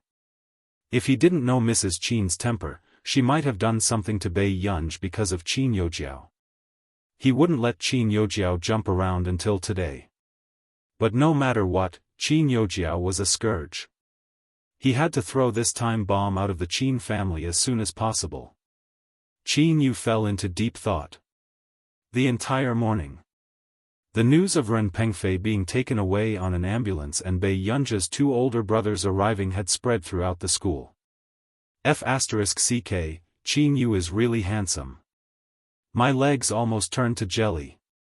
What? I heard that Bei Yunj has an older brother who's even more handsome than Qin Yu. Could this be Bei Yunja's older brother? I don't know. These people only know how to make wild guesses, and no one dares to ask. At this moment, Lu Yuanci, who heard the discussion in the classroom, frowned. He turned around and looked at Bei Yunj. Is that really your brother? Who? Bei Yunj asked slowly. That Mr. Hua. Lu Yuanci was upset. Bei Yunja's eyes curved when she heard this. She said lazily, yeah, isn't my brother very eye-catching? Lu Yuanci's eyelids twitched. I hope our deskmate relationship won't be ruined by your tacky taste. Bei Yunj smiled. Not to mention Lu Yuanci, even Chu Zhixing could feel Bei Yunja's protectiveness. He's Master Pei's brother. Of course, I can't be picky. Chu Zhixing praised him very sensibly. Hearing this, Bei Yunj looked at Chu Zhixing with admiration. Then, she handed a paper bag to Chu Zhixing. Take this back and open it. What is this? Chu Zhixing was stunned. People with good taste will always have unexpected surprises. Bei Yunj chuckled lazily. Lu Yuanxi, who seemed to have been mocked and isolated, was speechless. Chu Zhixing froze for a moment and touched the packaging in the paper bag instinctively. He felt that this logo was very familiar. Chapter 179. Impossible. I must have seen it somewhere before. Chu Zhixing scratched his head and thought about the English letters on the logo. After a while, Chu Zhixing's body suddenly trembled, and the pen in his hand fell. Wait a minute. This was the universal logo of Country R's Medical Research Institute? Previously, it wasn't that his father hadn't thought about asking for help from these famous research institutes in the medical field. However, the conditions of these research institutes had always been harsh. They had to go through layers of reviews before they could get a chance. As for Chu Zhixing, he was rejected at the first review. After coming back to his senses, Chu Zhixing quickly took out the paper bag. After confirming it again, a stormy sea of emotions surged in his heart. It was really the logo of Country R's Medical Research Institute. Chu Zhixing looked at Bei Yunj in disbelief. Master Pei, where did you get this? A friend gave it to me. Chu Zhixing, who almost fell off his chair, was speechless. A friend from Country R's Medical Research Institute? Chu Zhixing felt that his understanding was shattered once again. Back then, he was very clear that Bei Yunj might have been the one who manipulated the headlines and Tieba. However, he pretended not to know to avoid causing trouble for Bei Yunj. But now, Chu Zhixing was completely dumbfounded. He had never thought that Bei Yunj would actually know the people from Country R's Medical Research Institute. They were a group of immortals. Bei Yunj suddenly said, "Don't use the previous ones." Stephen had said that the side effects of those old drugs were very big. Causing Chu Zhixing to become fat was only one of the side effects. Coincidentally, the new potions she brought were newly developed by Stephen. After using this drug for 2 to 3 months, Chu Zhixing's condition would improve without any side effects. At the same time, Bei Yunj's words stunned Chu Zhixing. Then, when he remembered that Bei Yunj had taken his injection some time ago, he immediately understood. Chu Zhixing's nose inexplicably turned sour. "Thank you." He raised his head, his black eyes shining. "Master Pei, I will definitely catch up with your footsteps and not embarrass you." One day, he would also be able to help Master Pei. Lu Yuanxi, who was writing a self-reflection, stopped. Has Fatty Chu gone mad? Chu Zhixing, although you're biased, you're still above average. Do you need to chase after my desk mate? Lu Yuanxi even suspected that Bei Yunj had given Chu Zhixing some kind of bewitching potion. This fanboy state of worshipping a big shot was simply frightening. Who knew? Chu Zhixing turned his head and coldly looked at Lu Yuanxi with a look that said, "You know nothing about power." Lu Yuanxi, very good, he's really crazy. At the hospital. When Mrs. Qin went to buy food, Qin Yojiao took out her phone. Her eyes were dark and her pretty face was a little distorted. Her expression was full of resentment and unwillingness. She couldn't help but grit her teeth. Since Qin Yu asked her to choose, she had no choice. Otherwise, she was also afraid that Qin Yu would do something to ruin her life. After all, the current Qin Yu was too unfamiliar. Bei Yunj, I won't let you off. Qin Yojiao bit her lower lip and after a while, she still wrote a post. 10 minutes later. The internet was bustling again. Many people reposted and commented on Qin Yojiao's post crazily. They didn't expect the drama of a wealthy family to be so exciting. Qin Yojiao, this time, I have to stand up and admit it. First of all, I'm sorry that I let everyone down. Chapter 180. In the school forum, I exposed the post about Sister Yunj because I didn't want Sister Yunj to go home. I'm really sorry for letting down everyone's trust and liking. At the same time, I want to apologize to Sister Yunj solemnly. I'm sorry, Sister Yunj. Picture, The picture Qin Yojiao posted was a handwritten apology letter, which seemed very sincere. In the comments section, there was another heated discussion. No way, no way. Qin Yojiao actually did such a thing?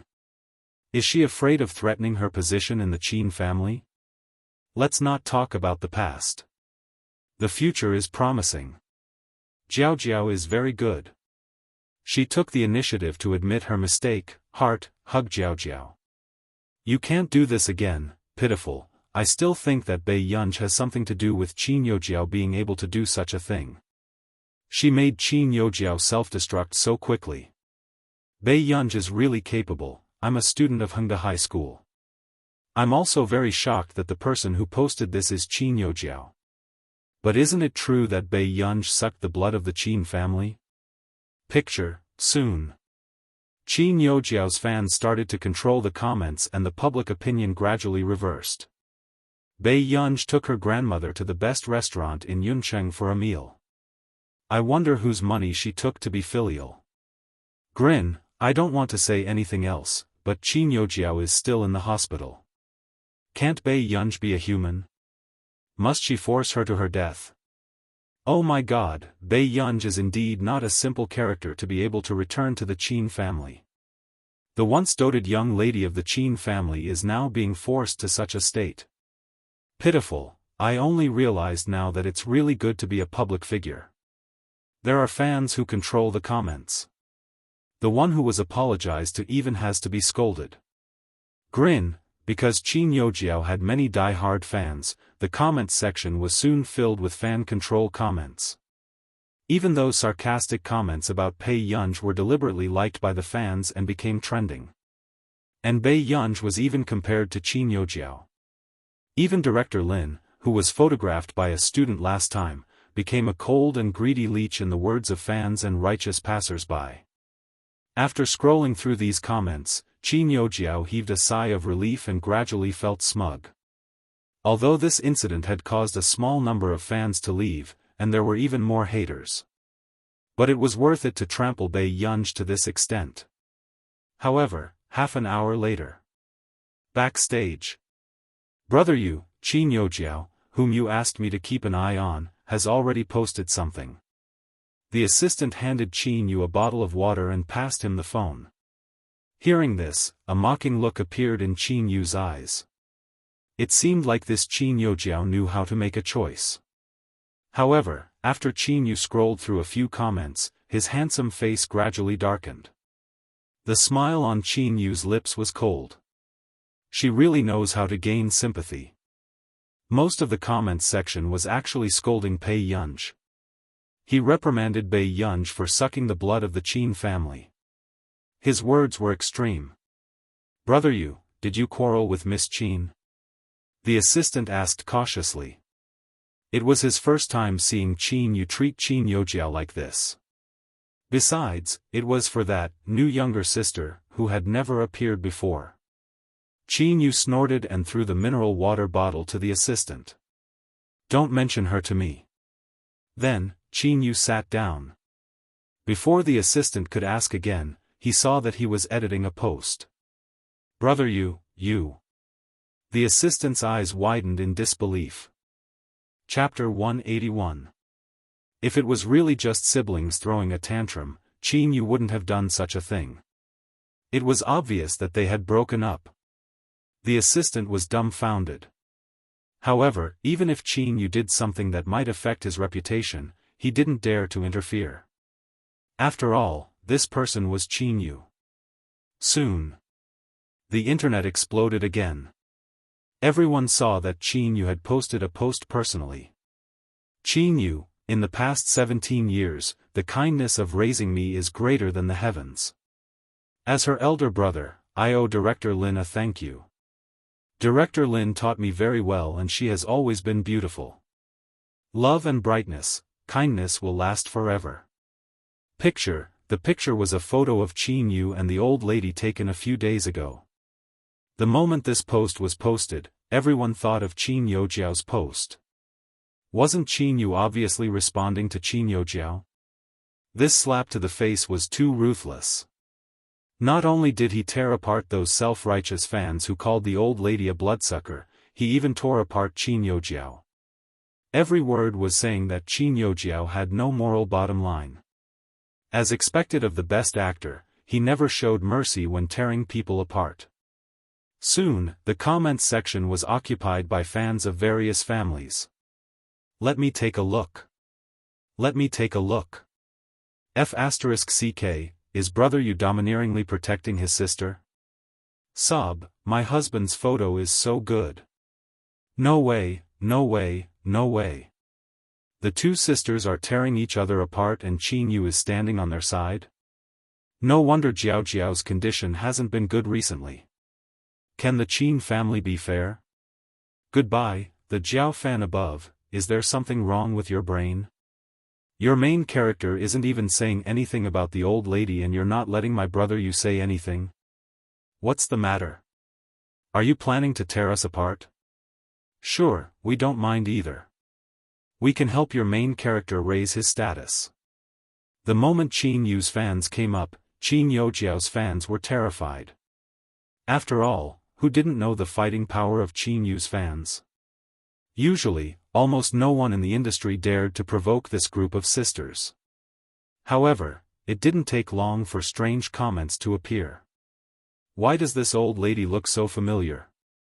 The person above, there's no need for that. She's the director of the orphanage. How, do you know her? F***ck, Bei Yunj used to live in an orphanage? No wonder. It's a fact that it's difficult to catch up to Qin Youjiao due to the lack of congenital conditions. Master laughed. The moment Qin Yu spoke, Pei Yunj gained so many fans who adore her. No matter what Qin Yu thinks, aren't this old lady and this new Miss Qin just greedy for the Qin family's money? Soon, this comment was liked and placed in the top 3 trending topics. Following that, many of Qin Youjiao's fans began to feel aggrieved.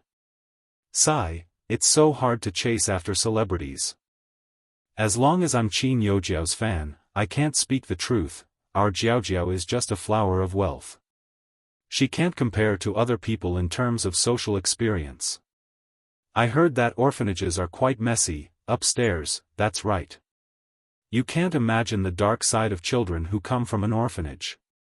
At this moment, many of Qin Youjiao's fans seized the opportunity to start a conspiracy theory. He even implied that Bei Yunj was not the daughter of the Qin family and that everything was a lie. But who would have thought that in the next moment, a pornographic account would make a statement? F***ck. It's really Dean Lin. Qin Youjiao's fans, can you wake up? Don't offend someone you shouldn't. Chapter 182. Awesome, so the director of the orphanage has such a background too. I'll give Bei Yunj a like, I'm dying of laughter. Someone you can't offend? You're so amazing. You know more than everyone, at this moment. The account was so angry that he laughed. However, not long after, he sent another reply. Indeed, Jiao fans are all primary school students. Search for Lin Lanjun online. Don't act like a retard all day long. Seeing this comment, many of Qin Youjiao's fans were angry, but they still searched for that name. Soon, a Baidu encyclopedia appeared. Lin Lanjun, Ph.D. in biology, former director of Yuncheng University's Faculty of Biology, and an academician of the Academy of Sciences. Winner of the 48th Janes Biology Award, specializing in molecular biology and systems biology. He is now retired. Everyone? What the hell? Were they dreaming? These honors felt like a big shot that they had to memorize in their high school textbooks had suddenly appeared in the entertainment industry. Did they break through the dimension? F***ck. The former director of my alma mater. I worship Director Lin. Ah, my idol. I'm crying. It's really Director Lin. The pioneer of biology in the country. I was caught by my roommate and asked me to come and see my idol. I didn't expect it to be Director Lin. Director Lin is my motivation to get into Yunqing University. She's also the person I'm most proud of in my youth. Wait a minute, are there any requirements to register for the orphanage? I think my son is quite suitable too. Ah, Bei Yunj has made a killing. Who doesn't want to be doted on by Director Lin? Director Lin was famous for her good temper back then. Not long after, the comments below Qin Yu exploded. A few hours later, some big shots in the scientific research field who obviously did not use social media registered personal accounts and reposted this post. Everyone looked at these credentials. The principal of Yunqing University, the dean of biology of Yunqing University, the founder of the Tsinghua Research Institute. One by one, the big shots who could let them memorize hundreds of words more in high school came out and reposted to support their old friends. This was a famous scene in the scientific research field. What was even more eye-catching was that the official account of Yunqing University, the highest university in the country, directly reposted and commented on Qin Yu's post. Yunqing University, Dean Lin donated all the patent fees back then to support the public welfare of the abducted children. You will always be the Director Lin that we are proud of, // Qin Yu. The moment the post was forwarded, Qin Yojiao's fans fell silent. However, no one had forgotten the comments about Bei Yunj and Director Lin. I'm going to cry. Director Lin is such a good person. She went to open an orphanage in her later years and insisted on doing good deeds.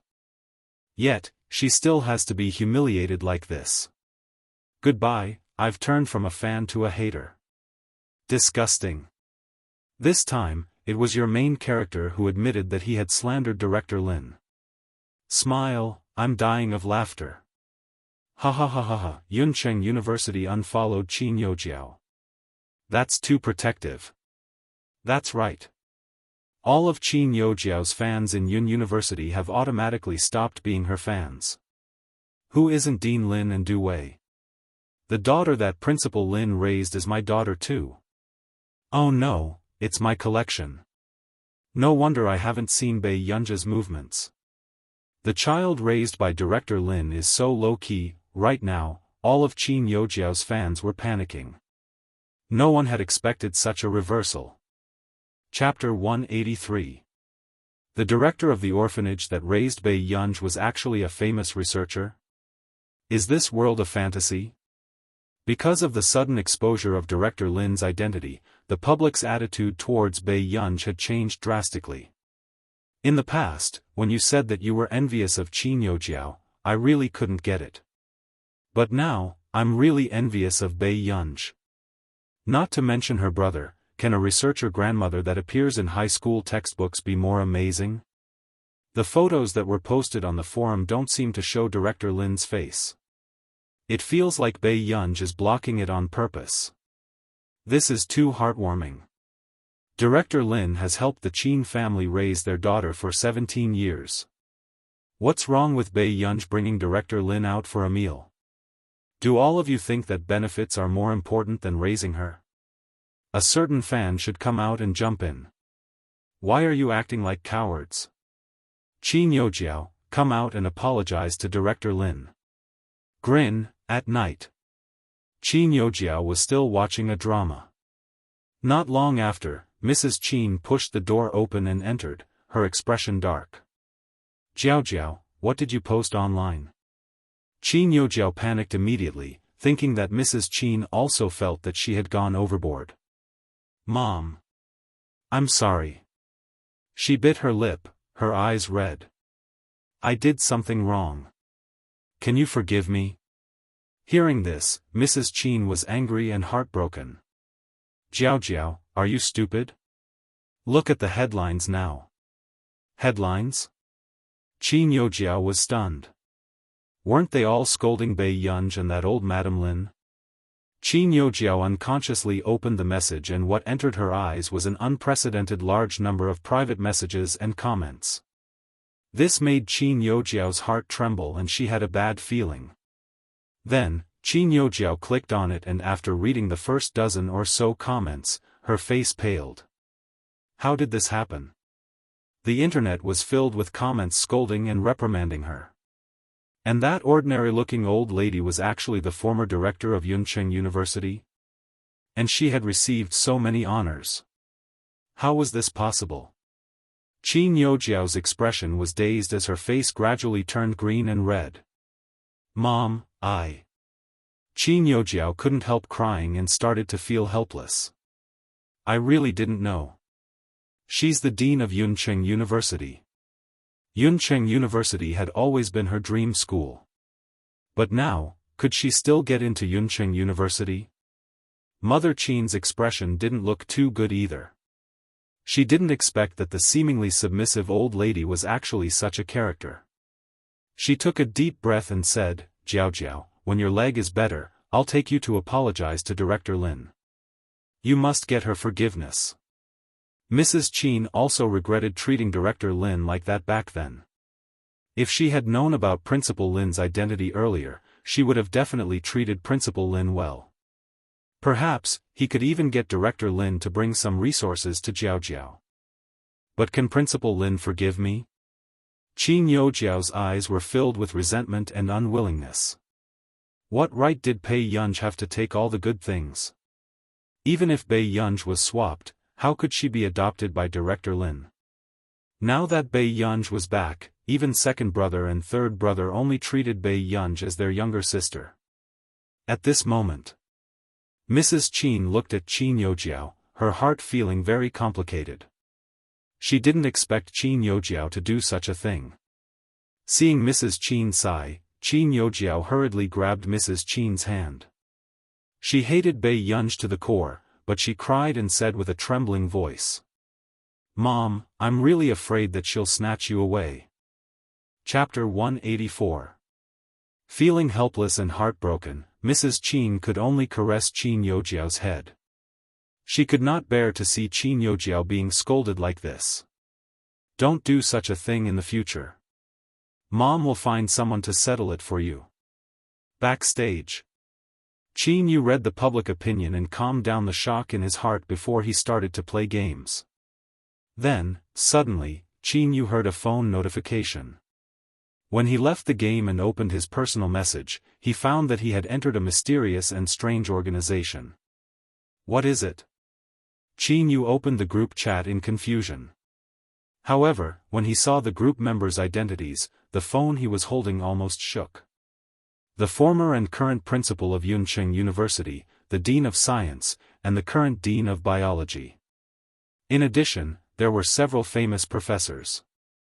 Even Qin Yu recognized them. One of the professors seemed to have won a world award some time ago. Dean of Biology of Yuncheng University, do you have a personal account for your daughter?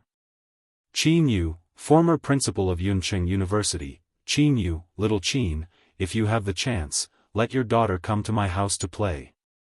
Seeing these messages, Qin Yu felt like he had entered a world that did not fit in. These were all big shots in the scientific research field.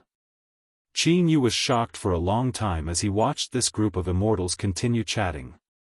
Professor Yu Guang, you're already so old and you're still thinking about Lanjun?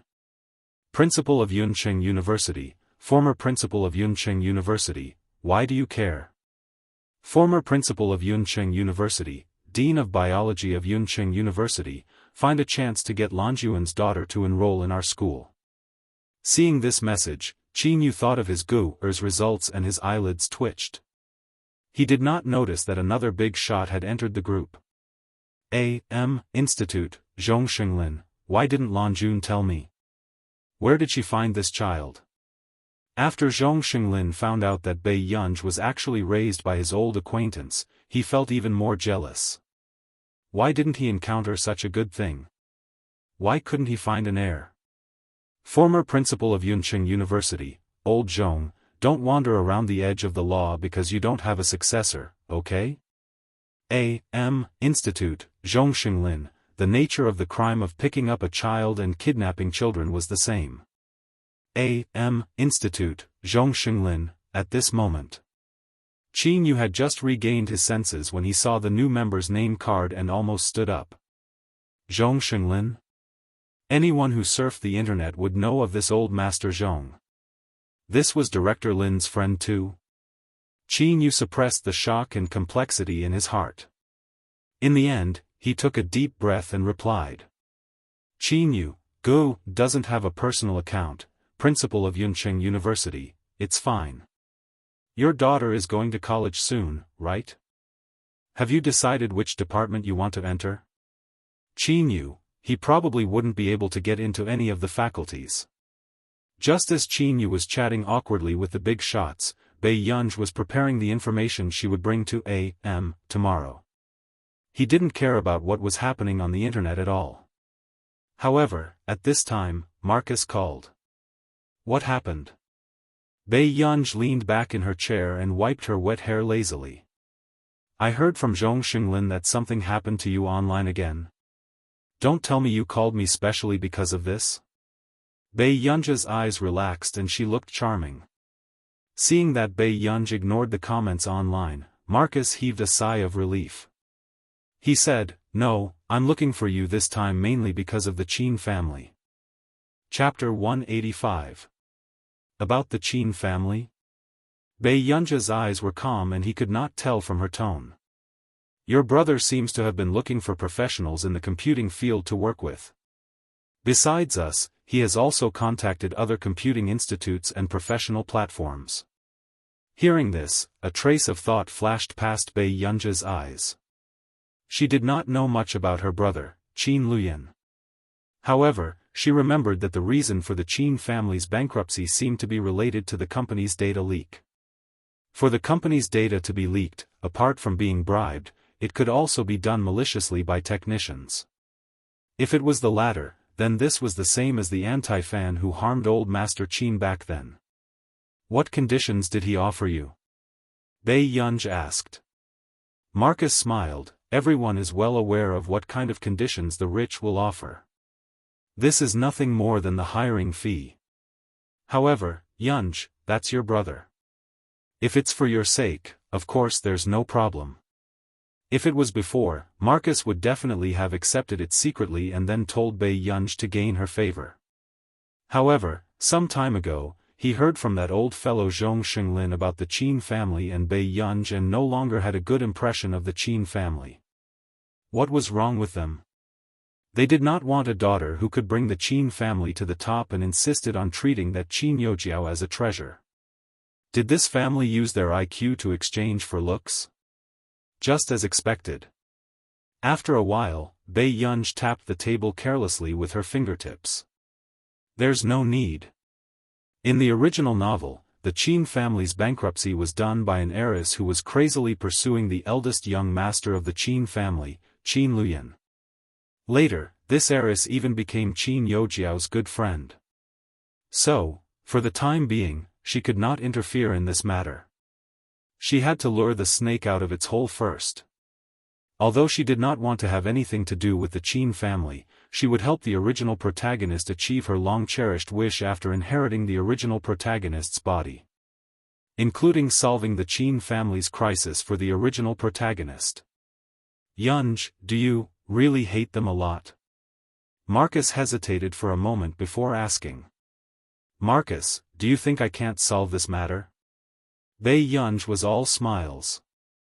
Hearing this, Marcus was instantly enlightened. That's right. Did the Qin family need to go outside and beg for help? Didn't he have an immortal at home? Alright, then we won't get involved in this matter. After reporting this, Marcus hung up the phone. At this moment, Bei Yunj received a message from Qin Luyan almost at the same time. You're going back soon. Do you want any gifts? Bei Yunj glanced at it and frowned. She thought that Qin Luyan had sent it to the wrong person, so she turned around and went to the bathroom to dry her hair. But at the same time, Qin Luyan, who was far away in country R, waited for a few hours but did not receive a reply from his sister. The next day, after Bei Yunj went downstairs, she rubbed her furry head and asked in a nasal voice, Auntie Meow, where is my brother? Mr. Huo went out. I've prepared breakfast for you, miss, Auntie Meow said with a smile. Thank you, Aunt Meow. After Bei Yunj sat down, the worry in Aunt Meow's eyes gradually disappeared. "Miss, I have something to tell you." Hearing this, Bei Yunj looked up instinctively. "What is it?" "Mr. Huo went out with President Yu today." Auntie Meow frowned. "President Yu doesn't have any good habits. He changes his girlfriend like clothes. If Mr. Huo went out with him, miss, you have to persuade sir to go home early." Chapter 186. Bei Yunja's hand that was scooping the porridge stopped. He did not quite understand Aunt Meow's anxiousness. Maybe she's going out to relax. Bei Yunj did not wait for Aunt Meow to continue persuading him and pulled her to sit down. "Aunt Meow, try it too. It's pretty good." "Aunt Meow, after breakfast." Bei Yunj glanced at the identity card that Zhong Xinglin had given him on the table. He casually stuffed it into his pocket and prepared to leave with the documents. A.M. Institute of Computational Technology. "Brat, hurry up and wipe the glass. Why is it so dirty? It affects the aesthetics, do you know that?" Zhong Xinglin suddenly slammed the young man's table, giving him a fright. What was wrong with this old man? Back then, when the higher-ups came over, he was so focused on research that he couldn't even be bothered to open the door for them. He left the leaders at the door for more than an hour. Now, he actually wanted him to wipe the glass. The young man thought for a moment and frowned again. "No way, old master. There are only a few interns today. Do you have to mobilize so many people?" He was a senior after all. Just because a few interns came over, he had to personally wipe the glass? What's wrong? There's a future director among them. Hearing this, Zhong Xinglin's face darkened and he slapped the back of the young man's head. "The new member of the Marcus family will be coming today. You'd better be more respectful. Take good care of her and make her feel that the A.M. Institute is the happiest place in the world." The young man had goosebumps when he heard the happiest place in the world. He crossed his arms and looked wary. "Old master, don't treat me as a tool just to seduce a big shot, okay? It's fine if it's a girl, but you want me to seduce a man with my beauty?" This was a legitimate research institute. What kind of messy happy place was this? Zhong Xinglin endured for a long time and tried his best not to get angry. Then, he put on a fake smile. "Do you think she'll like you?" "The young man? It's a little girl. Don't mess around." When Zhong Xinglin thought about how the person he had been looking for so long was finally under his nose, he became happy. "Hurry up and wipe the windows. Also, ask those guys in the station to come over and identify the person in an hour." "Little girl? How big is that?" The young man's eyes lit up, and his blood boiled. "Little girl? The little girl from their computing institute? Wasn't this too happy? You'll know when the time comes." Zhong Xinglin frowned and glanced at the restless young man with disdain. "Old master, I actually think it's a good thing to sacrifice for the research institute. If it's possible." The young man changed the topic, but he did not expect to be interrupted by Zhong Xinglin with a smile. He closed his mouth with one hand. "No, you can't." Even though the young man's mouth was pinched shut, he still struggled hard and said vaguely, "I'm the favorite of the research institute. Other than me, you can seduce anyone, but if you dare to seduce her, those old fellows from Yuncheng University will be the first to not let you off." Zhong Xinglin's words made the young man unable to react. He did not expect this new member to have such a strong background. At this moment, Cheng Zihuai sat in the car and listened to Qin Youjiao speak. "Zihuai, today is your first day in the institute. I'm really sad that I can't send you off." Chapter 187. Cheng Zihuai smirked. He was in a good mood because he had finally gotten the only internship spot in Hengda. "Recuperate well. I'll visit you when I'm free." At this point, Cheng Zihuai could not help but think of Bei Yunj and he frowned. Ever since Bei Yunj returned to the Qin family, the Qin family had been in a mess. She was really here to collect debts. However, he did not expect Bei Yunj to be so lucky to be raised by Director Lin. Seeing that Cheng Zihuai's attitude towards her had not changed, Qin Youjiao felt sweet and touched. Then, after being coaxed by Cheng Zihuai, she hung up the call in relief. But almost at the same time, Cheng Zihuai received another call. It was from Mrs. Cheng. "Zihuai, why couldn't I get through to you just now?" "I was calling Jiao," Cheng Zihuai said. Hearing this, Mrs. Cheng couldn't stop smiling. "You said that you like Jiao, but you refused to admit it. Back then, you quarreled with Jiao and insisted on getting engaged to Bei Yunj. Fortunately, the Qin family didn't take it seriously." Hearing Bei Yunj's name, the smile on Cheng Zihuai's face disappeared. "Mom. Okay, let's not talk about her. My son is so outstanding, of course he has to find a girl who is worthy of him." Mrs. Cheng had always looked down on Bei Yunj and her tone was contemptuous. "Zihuai, don't worry. Your father is very happy that you entered AM this time. When you become an official employee, I'll go and talk to Mrs. Qin about your engagement with Jiao. Cheng Zihuai's eyebrows relaxed. "Thank you, Mom." Although Bei Yunj was indeed prettier than Jiao now, his wife was destined to be more than just looks. A person with a notorious record like Bei Yunj had no right to be his wife. After hanging up the call, Cheng Zihuai got out of the car and arrived at the entrance of the AM Computing Institute.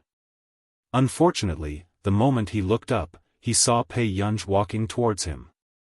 Cheng Zihuai furrowed his eyebrows and his gaze on Bei Yunj became mocking. He had gotten the only internship spot in Hengda. Wasn't it obvious why Bei Yunj was here? He thought that this woman really didn't care about him anymore. He didn't expect that she would return to her previous self so quickly. Cheng Zihuai turned his head coldly. After the security guard checked his internship certificate and let him go, he said, "It's better to prohibit unauthorized people from entering your place, lest they cause trouble." With that, Cheng Zihuai left. The security guard turned around and saw Bei Yunj. He immediately understood what Cheng Zihuai meant. Soon. When Bei Yunj reached the entrance, the security guard stopped her. "Miss, the station doesn't allow unauthorized people to enter." Bei Yunj's beautiful eyes moved as she saw Cheng Zihuai enter the AM Computing Institute. Of course, she knew why the security guard stopped her. She lowered her eyes and her red lips curled. Without saying anything, she took out her identity card and swiped it on the machine. Shortly after, before the security guards could stop them, they heard a long beeping sound. Then, the door opened automatically. The security guard's eyes widened when he saw this. Only the professors and directors of the institute had this identity card. What was wrong with this young lady? "Can I go in now?" Bei Yunj looked at him and smiled politely. When the security guard reacted, he hurriedly nodded. Miss, please." What kind of operation was this? This young lady was a new member of the station. She was too young. After Bei Yunj thanked him, she went straight into the police station. Chapter 188. Bypassing the courtyard, Bei Yunj walked along the long corridor and found the reception room. However, she did not expect to meet a young man cleaning glass on the way. Bei Yunj was speechless. Did the people in the computing institute love life so much? "Hello, uncle. May I know how to get to the reception room?" Hearing this address, the young man's body trembled and his face darkened. He turned around and wanted to curse. However, when he saw Bei Yunj's face clearly, his face was filled with shock. It's you?" The young man's heart was in turmoil, but all his doubts were resolved. However, when he regained his senses, he became agitated again. "Why is it you? It's actually you? Are you kidding me?" So, the person who paralyzed the headlines and accurately sent Qin Lang's anti-fans to the police station was Bei Yunj herself? There were no other big shots at all. When the young man thought about how the security system in the hospital that he could not even make was made by Bei Yunj, his heart skipped a beat and he sprained his ankle. His entire body fell out of the window. At this moment, his eyes widened in fear. In the process of falling, he saw Bei Yunj quickly and considerately move the bucket under him away with the tip of her foot. It was not enough to make him drenched. However, the next moment, the young man still screamed and almost lost his life. Ouch, my waist. The young man's face was distorted from the pain. A few minutes later, the young man regained his senses and looked up to meet Bei Yunj's gaze. The two of them looked at each other and were silent for a long time. The young man said, "Thank you." Bei Yunj said, "You're welcome." One dared to say it, while the other dared to respond. In the long corridor, the young man held his waist and limped with Bei Yunj to look for Zhong Xinglin. "My name is Si Cheng Yen. You can call me Brother Yen." Bei Yunj could tell that he had deliberately emphasized the last few words. "Okay, where is Elder Zhong?" "Old Master planned to let you use the Deputy Director's research lab. He probably went to see the layout." Bei Yunj did not expect Zhong Xinglin to care so much about her. She nodded. "Thank you." "You're welcome. Grandpa likes you a lot. You have to know that I only had the privilege of having my own research lab last year." Si Cheng Yen looked at her sourly. "If you sign with our agency, I don't know how much he will dote on you. Marcus is also very good to me." Bei Yunj chuckled. Although it hadn't been long since they signed the contract, Marcus did clean up a lot of her messes. "With your qualifications, you'll be worshipped like an ancestor no matter where you go, okay?" Si Cheng Yen was indignant. He was only 19 years old. In the future, he would definitely be a rare genius that every country would fight over. Bei Yunj smiled nonchalantly and followed Si Cheng Yen to another building. But right at this moment, Cheng Zihuai, who was passing by, was stopped by a graduate student who had just entered the institute this year. The senior pointed at Si Cheng Yen excitedly. "Did you see that boy? He's not even 30 years old and is a guest professor of computer science at our Yinqing University." When Cheng Zihuai heard this, he was about to size up Si Cheng Yen when he suddenly noticed the figure beside him. His expression changed. "Wasn't that Bei Yunj? How did she get into the computing institute? Why are you in a daze?" "Did you hear what I said?" the senior said unhappily. "I'll go take a look." Cheng Zihuai's face darkened and he wanted to chase after her. But then, he was stopped by the senior. Chapter 189. Are you crazy? Do you want to be chased out? The senior could not help but pat Cheng Zihuai and laugh. "Brother, those who are not important members of the institute are not qualified to enter that place." Cheng Zihuai's mind was in a mess. He took a deep breath and pointed in the direction Bei Yunj had left. "Then that girl, huh?" "What girl?" The senior did not notice Bei Yunj and only cared about showing off his connections in front of the new Cheng Zihuai. As for Cheng Zihuai, he was sure that the person he saw just now was definitely Bei Yunj. He could not be wrong. However, Bei Yunj could not be an important member of the institute. Other than experienced computing talents, A.M.'s entry process would take several years to reach that position. How could Bei Yunj know anything about computers? "It's fine." Cheng Zihuai took a deep breath and did not continue to dwell on this matter. In the research room. "Do you want to consider the new interns for our new project? They all feel good." The plump director smiled apologetically. In the past few years, there were almost no interns left in the institute. Although he was anxious, there was nothing he could do. After all, this was founded by Zhong Xinglin himself. No one could interfere. "Consider my foot." Zhong Xinglin rolled his eyes.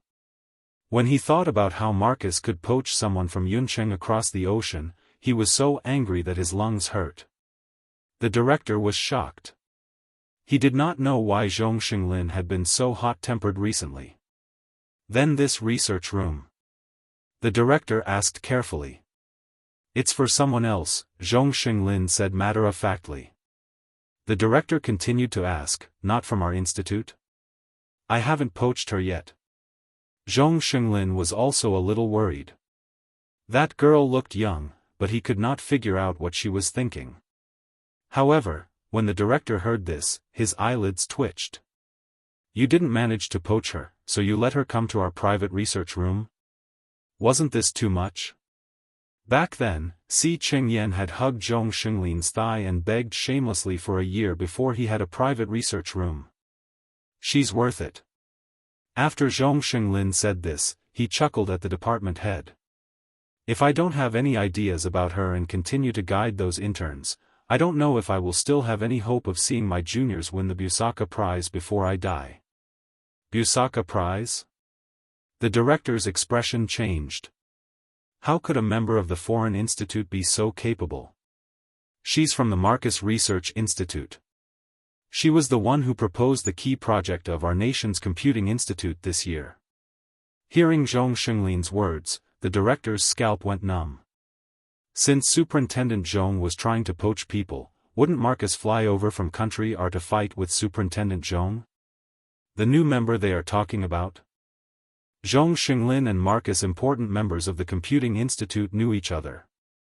If it was an old member, Zhong Xinglin would have already taken action. Yes. Director, it wasn't easy for the other party to sign a big shot, and he was already trying to poach him. Wasn't he afraid of retribution? Then when will she? Before the director could finish his worrisome question, he heard a clear voice. Elder Zhong. In an instant. The director paused and slowly turned his head. His gaze landed on Bei Yunj. Then, his mind exploded. He instantly understood why Zhong Xinglin had spent so much money to poach him. Was this really the person the superintendent wanted to poach? Wasn't she too young? Chapter 190. At this age, she could already aim for the Busaka Prize. If it was him, he would also dig her up. Yunj, you're here. Look at this place. Are you satisfied? The moment Zhong Xinglin saw Bei Yunj, his eyes lit up. He was so amiable that Si Qingyan, who was beside him, felt extremely uncomfortable. Back then, when he had been recruited, this old man had not even treated him like this. Thank you, I like it very much. Bei Yunj scanned the spacious and bright research room. There were all kinds of basic facilities. There was even a projector in front to facilitate the live video conference. It's good that you like it. Then I'll bring you to meet people first. Zhong Xinglin's words made people think that Bei Yunj had already entered their calculations. Okay. Bei Yunj's eyes moved. Indeed. In the next period of time, she would have to come to the institute often. It was time to meet people. Although she also felt that Zhong Xinglin's intentions seemed to be different. In the conference room, Bei Yunj was arranged to sit on the left of Zhong Xinglin. The important members of A.M. had just entered when they noticed the unfamiliar girl and were shocked. What was going on? Didn't they say that they were here to see the big boss that the old master was especially concerned about? What did it mean that a young girl suddenly appeared in their institute? Suddenly. A terrifying conjecture emerged in their minds. No way. The big boss that the inspector liked was this young girl? Sit down, what are you looking at? The head of department raised his orchid fingers and served Bei Yunj a cup of tea. Miss Pei, try it. It's fresh, milk tea. He looked down and realized that Si Qingyan, that bastard, had gotten him a cup of milk tea. The head of department's eyes were burning as he stared straight at Si Qingyan. You're welcome. Si Qingyan raised his glass at Bei Yunj and drank the milk tea in one gulp. He crossed his arms and bit the pearl happily.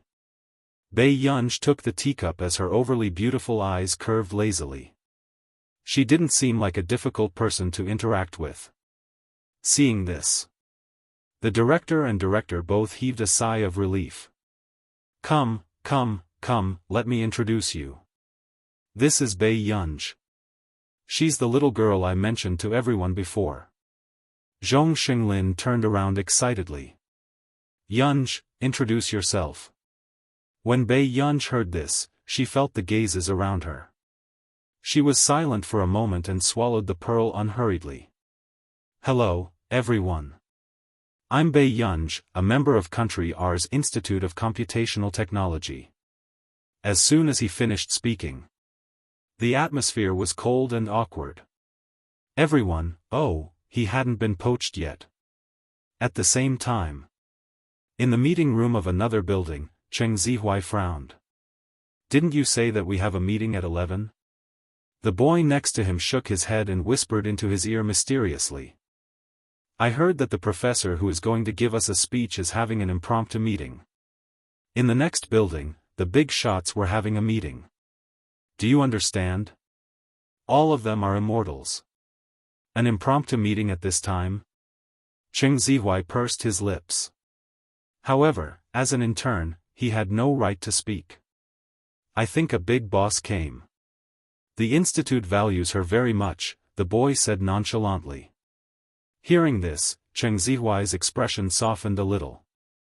However, he was also curious about who this person was. Soon, he quickly recalled how he had bumped into Bei Yunj on the way. However, when he regained his senses, he felt that his thoughts were ridiculous. How could Bei Yunj be qualified? Chapter 191. Those who could be valued by A.M. were definitely those who were competing for the top. As for Bei Yunj, she was a brainless person. Now, she was already pampered by the older brothers of the Qin family. In the future, it was hard to say if she would be a prodigal. How could she be involved with a big boss? Cheng Zihuai snorted. He felt that he might not have rested enough and was starting to let his imagination run wild. Forget it, he would wait a little longer. It was not easy for him to enter the A.M. Computing Institute. In the conference hall of another building, more than 10 members watched expressionlessly as the superintendent and the dean worked together to poach people. Oh right, Yunj, what's the direction of your project? Zhong Xinglin asked. Public key cryptography. I think it'll take another 4 months to complete. The moment Bei Yunj finished speaking, Si Chengyan, who was originally relaxed, could not sit still anymore.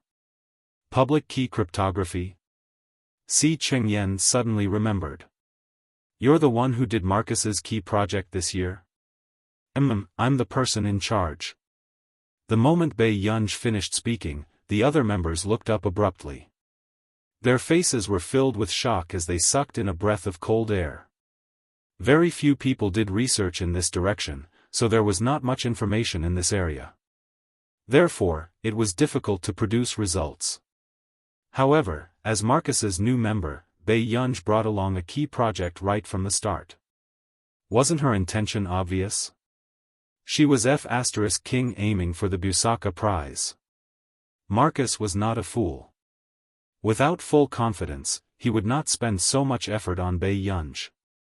It was obvious that Marcus had really scooped up a genius from their country this time, and right under their noses. Then Yunj, are you free to work with our institute too? The dean hurriedly put on a smile and started to poach her quietly. Bei Yunj was about to speak when her phone suddenly vibrated. She took out her phone and looked down. It was a call from Marcus. The dean was speechless. Did this old fellow have clairvoyance? Why did he call at this time? Yunj, take it. Zhong Xinglin also saw the note. Then, he smiled generously and leaned back in his chair confidently. In the eyes of the other members, he was probably a dead pig that was not afraid of boiling water. Anyway, he was determined to poach this person. My apologies. Bei Yunj nodded. At this time, Marcus rarely called. What's wrong, Marcus? Bei Yunj asked. Marcus's voice sounded from the other end of the phone. Your big brother offered us a very high price. Of course, we don't care about this little bit of money. However, you know that. We have some platforms here. There will definitely be people who will agree to your big brother's request. I'm afraid that your big brother won't just be deceived. People who were proficient in virtual networks were difficult to control. If Bei Yunja's eldest brother wasn't careful, he might lose his entire family fortune. She wondered what had happened to the Qin family that made Bei Yunja's elder brother so anxious. Marcus pondered. Okay, I got it. Then agree to his request first, Bei Yunj said calmly as she hid the emotions in her eyes. Agree? Don't you want to handle it yourself? Marcus was stunned. Hearing this, Bei Yunj chuckled. Am I not a member of the institute? These words made Zhong Xinglin, who was beside her, feel jealous. Chapter 192.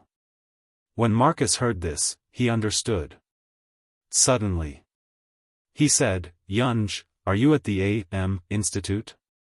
Bei Yunj glanced at the others. At the same time, the people from the A.M. Computing Institute noticed something strange. Marcus said, Yunj, turn on the speaker and chat with your old friend.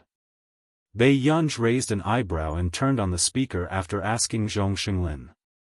Oh, Marcus, why aren't you sleeping in the middle of the night? Don't tell me you're nervous? Zhong Xinglin smiled. Hearing the old master's annoying tone, all the members were speechless. But in the next second, they heard Marcus retort again. Why are you nervous?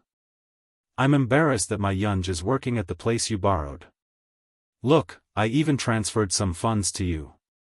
Thank you for taking care of my Yunj. Marcus continued to be a bitch. I'm relieved to have you guys taking care of her. All the members were speechless. No wonder these two were old classmates. They were both annoying. Because she had an appointment with the intern she was teaching, Bei Yunj returned to the research lab early and had a video conference. As for Tich and Jasmine, although they could not keep up with Bei Yunja's progress, they were still hardworking and learned a lot. Except sometimes, Bei Yunja's silence made them tremble in fear. Until evening. Bei Yunj returned home, only to find the living room empty. Her eyebrows moved as she suddenly remembered what Aunt Miao had said to her. Brother and Yu Hanran had gone out. Bei Yunj glanced at her watch. It was almost 7:30 p.m. After thinking for a moment, she went upstairs to take a shower first. Then, she carried her laptop downstairs and sat on the soft blanket by the coffee table, waiting quietly. Miss Pei, you're back? Aunt Miao walked over from the long corridor with dinner. Bei Yunj nodded. Aunt Miao, did brother say when he will be back? Mr. Hua never tells me this. However, sometimes Mr. Hua and President Yu go out and don't come back. Bei Yunja's fingers paused for a moment before she tapped the table again. Okay, I'll ask her later. Hearing this, Auntie Miao grinned. Alright. I'll bring the soup over first. Miss, please fill your stomach. Yes. After Aunt Miao left, Bei Yunj called Huashidu. But at this moment, Bei Yunj almost thought that she was here to check on her. Not long after. The call went through. Bei Yunj heard the man's deep and pleasant voice. It sounded more magnetic and clear through the phone. What's wrong, Yun? Have you eaten? Huashidu glanced sideways and reached out to turn off the music in the room. Yu Hanran, who was in the middle of singing with the young model sister. Aren't you going home for dinner? Bei Yunj asked. At this moment, Yu Hanran really wanted to know what Huashidu was saying to Bei Yunj, but he didn't dare to eavesdrop. He looked at Huashidu with a meaningful gaze. Wasn't the young lady calling at this time to check on him? However, when Huashidu heard this, he lowered his voice and laughed. This flirtatious and seductive look made Yu Hanran's female companion's eyes widen. He said, Do you not know how to do the questions? Bei Yunj said calmly, at this moment. Yuhanran's eyelids twitched when he heard Hoshidu's words. What kind of hobby did Master Du have? He liked to teach young girls to do their homework? Chapter 193. Hoshidu asked, what subject? I don't know anything. Pei Yunja's words sounded very confident. Hoshidu had always known that this young lady was very smart. If her results were not good, it was very likely that her foundation was weak. However, it was not easy for the young lady to study obediently and make up for her past homework. Then can I go back later?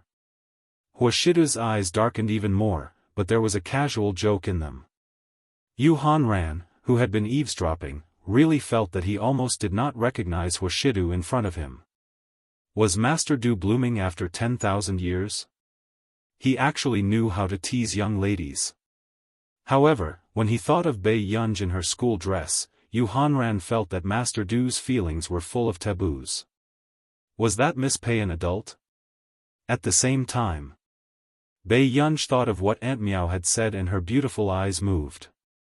She thought that Hoshidu was addicted to a woman. Therefore, his first impression of Yuhanran was automatically reduced to, not a good person. Brother, are you very happy outside? Hearing this, Hoshidu laughed hoarsely. His upturned eyes were charming and ostentatious. What? Brother, you must come home at 10:30. Bei Yunj thought for a moment and rested her chin on her hand with a smile. She reminded him kindly, also, brother, don't pick the wild flowers by the roadside. With that said, she hung up.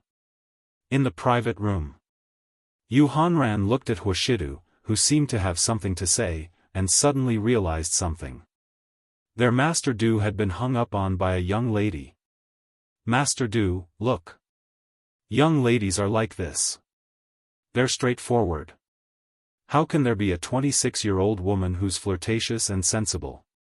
Yuhanran hugged his female companions and leaned close to their necks to flirt. Although his female companions were giggling, they stared at Hoshidu with a burning gaze. But in the next moment, Hoshidu picked up the suit jacket at the side and walked out with his slender and abstinent legs. Master Du? Where are you going? Seeing this scene, Yuhanran was shocked. Don't we still have a meal? You can handle it.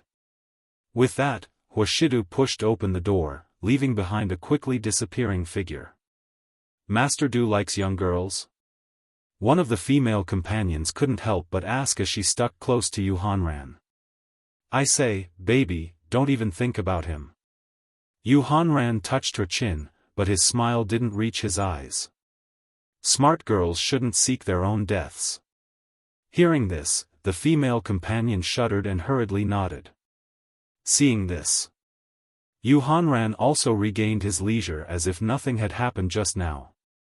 In the living room, Bei Yunj glanced at the completed homework, and her eyelids twitched unconsciously. In the end, he could only pretend to flip open the practice questions at the back and pretend that he hadn't touched a single word. However, after that, Bei Yunj recalled that Hoshidu should not be back so soon. She did not heave a sigh of relief. On the contrary, there was a faint feeling of displeasure.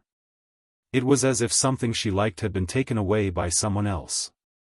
However, very quickly, Pei Yunj did not take these emotions that she had never felt before to heart. Instead, he continued to organize the information and prepare for the next project. Half an hour later. This was the third time Aunt Miao saw a certain Pei not far away. He quietly picked up his phone, looked at the time, and quietly put it down. Seeing this. Chapter 194. Aunt Miao was about to speak when Hoshidu gestured for her not to speak. Bei Yunj, who had nothing left, picked up her phone again. She looked at the time on the screen and fell into deep thought. It was 8:00. This man did not return home even at 10:00. Suddenly, Bei Yunj began to understand how Hoshidu felt when he caught her out of the bar. Pei Yunj closed the laptop immediately. However, she never thought that when she looked up, she would see the handsome and dignified man with one knee slightly bent. His slender and well-defined fingers inadvertently loosened the collar of his shirt. He looked lazy and seductive. At this moment, Bei Yunja's gaze followed the man's sexy Adam's apple and the mole. A mole in that position. He was too lustful. Not long after, she looked away slowly. Bei Yunj said, "Brother, you came back quite early." "Really? I thought Yunyun was scolding me in her heart." Huashidu's gentle gaze landed on her and he chuckled in a low and hoarse voice. His deep and magnetic voice tickled her eardrums. It was simply fatal. "No." Bei Yunj raised her head and smiled. "It's rare for brother's old house to catch fire." "Old house?" Huashidu asked. Bei Yunj thought for a moment. Suddenly, she leaned against the coffee table with both hands and cupped her cheeks. Her beautiful eyes curled up as she looked straight at the man's heart. "It's the only place on brother's body that can hide people." Hearing this, the man's unreadable gaze landed on her. After a while, his eyes gradually darkened as if he was intoxicated, but he was staring straight at her. Huashidu's thin red lips curled up. He reached out lazily and gently pinched the back of her neck. His low voice was hopelessly sexy. It was ostentatious, frivolous, and playful. "So, were you the one who started the fire? Little baddie?" This ambiguous gentleness pierced right into her heart.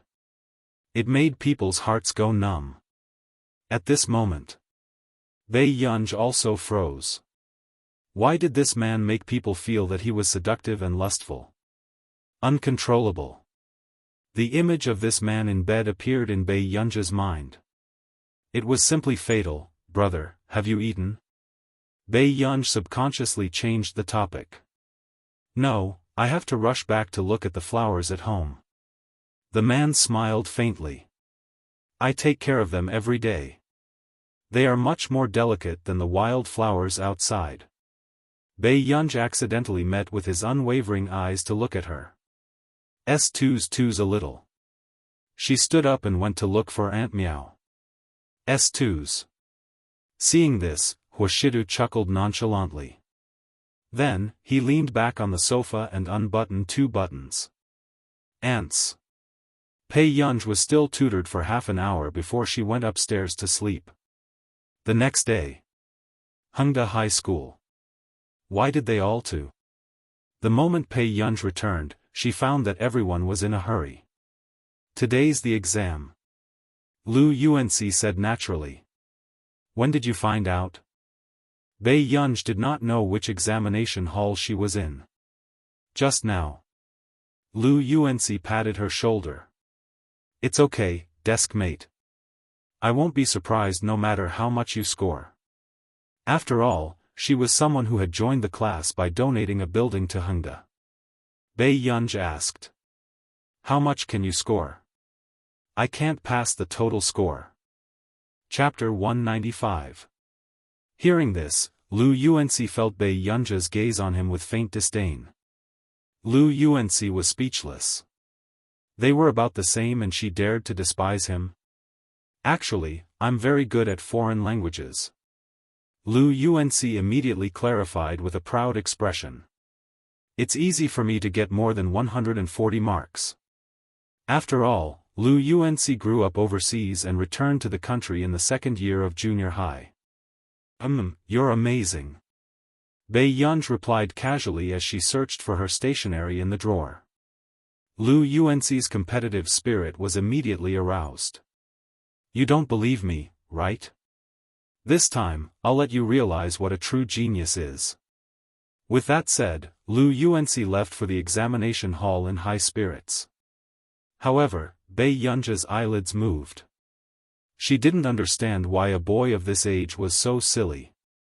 The examination seats in Hongda High School were arranged according to results, from the first examination hall to the 10th examination hall.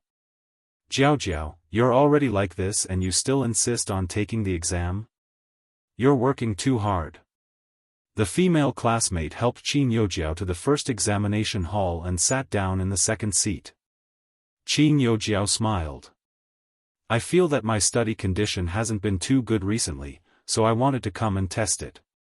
No matter how bad the Almighty's condition is, he's not something we mortals can compare to. The girl pretended to sigh before she said, however, I also want to know what results that Bei Yunj from class 7 can get.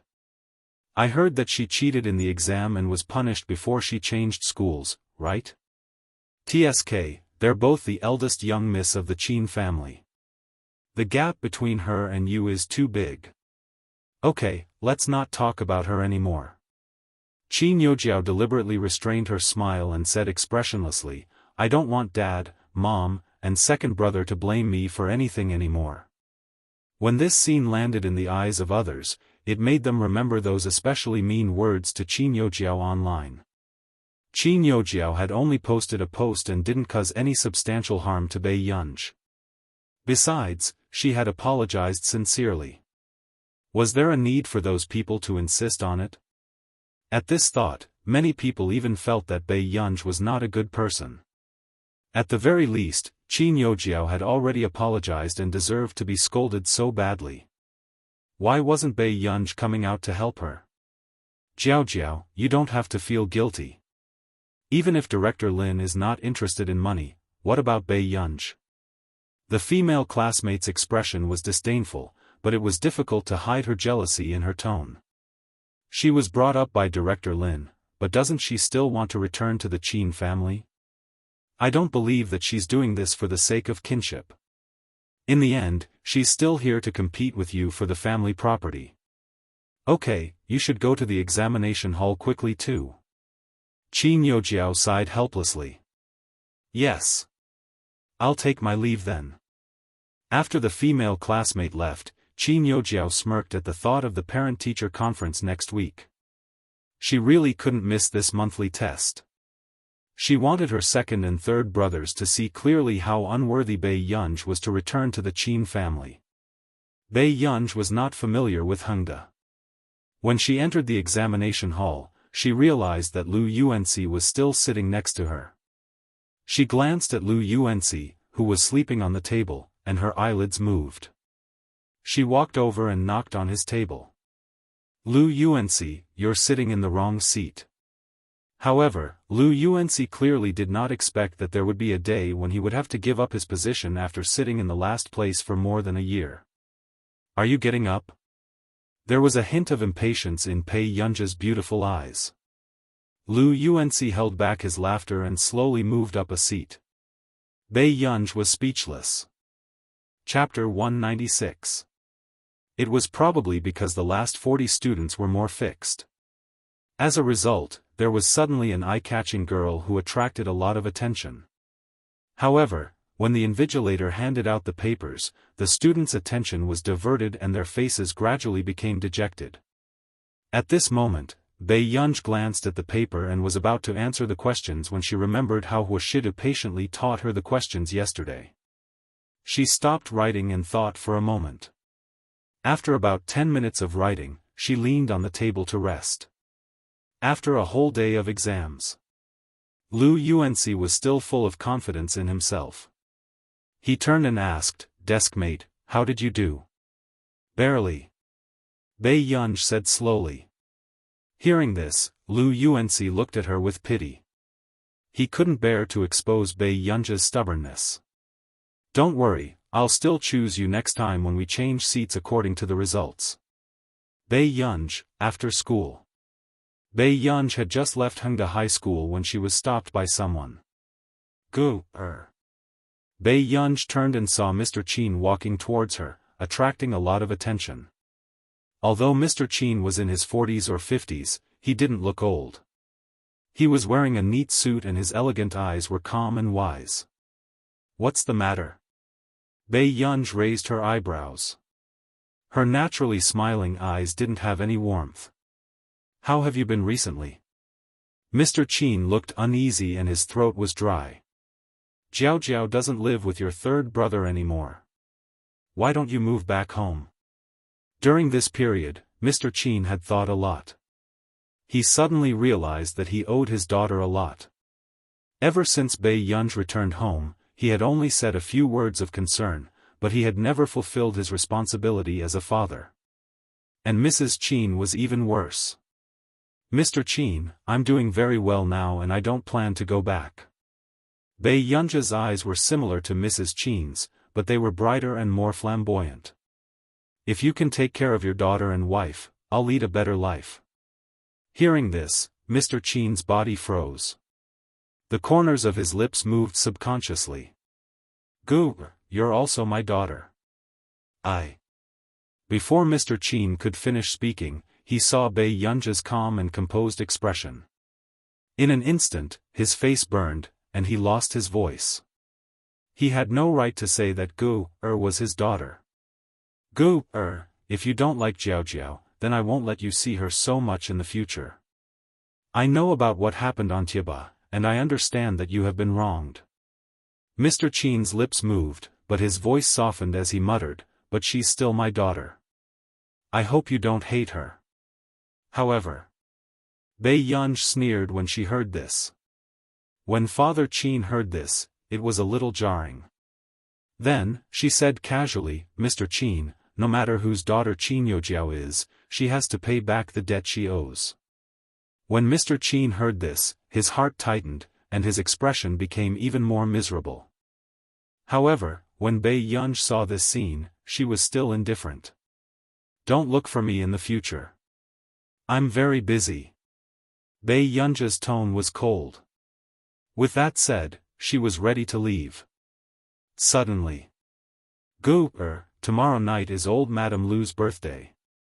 Are you still going?" Mr. Qin's eyes were filled with anticipation. Bei Yunj looked up, her face expressionless. "It's the last time. From now on, anything in the Qin family has nothing to do with me." With that said. Chapter 197. Mr. Qin watched as Bei Yunj left. He opened his mouth, but he could not make a sound. His hands clenched into fists helplessly. At this moment, Bei Yunj walked through the crowd. She had only taken a few steps when she suddenly stopped. The man standing under the green shadow casually bit on a cigarette. It made people feel that he was in a romantic mood. But in the next moment, the man's gaze fell on her unwaveringly. His knuckled hand clamped down on the cigarette, and the corners of his lips curled up. A pair of cold and indifferent eyes were staring straight at her. It was a coincidence. Bei Yunj walked towards him and her gaze unconsciously landed on the mole on his Adam's apple. She had an inexplicable urge to touch it. After this thought flashed through her mind, Bei Yunj realized that her hand was already in midair. Very quickly, Bei Yunj reacted and immediately retracted her hand. But who would have thought, at this moment, the man looked down at her casually. His eyes were so dark that they could not be seen clearly. Suddenly, Bei Yunj heard a hoarse and magnetic laughter above her head. It sounded as if it was about to hit the girl's heart ruthlessly. She could not avoid it. Her heart skipped a beat and she instinctively looked up. "Brother," at the same time, Huashidu suddenly reached out and gently grabbed her wrist. Then, he nonchalantly threw away the cigarette between his fingers on his other hand. Before Bei Yunj could react, he pulled her wrist gently. With a quick step, she bumped into the embrace of the cold fragrance floating in the air. "Have I not hugged you enough in the past?" Huashidu rubbed the back of her head gently with his palm. His lazy and frivolous voice and ambiguous gentleness tickled her ears. It was only when she was brought into the car that Bei Yunj realized what was going on. When she reached out to him just now, Huashidu must have mistakenly thought that she wanted to hug him but did not dare to. "Soon?" Bei Yunj asked belatedly, "Brother, did you see it just now?" "Yes." Huashidu did not hide it and answered indifferently. Just now, he had seen Bei Yunj and Mr. Qin talking not far away. It was also a rare sight for him to see the little girl's cold expression. Huashidu's answer also confirmed Bei Yunja's guess. This man probably thought that she was in a bad mood after quarreling with Mr. Qin. So when she saw him, she wanted to hug him. This misunderstanding was really interesting. What happened? Huashidu looked ahead and asked. No. Bei Yunj glanced at him quickly. Her eyes were curved, and she turned her head to look at the scenery outside the window. Huashidu suddenly said, Yun. Bei Yunj turned to look at him. Be more reserved. Don't secretly smile after taking advantage of your brother. Huashidu's posture was lazy and light. It was indescribably seductive. His deep and pleasant voice was mixed with the joy of joking. It was simply irredeemably sexy. Bei Yunj simply changed the topic.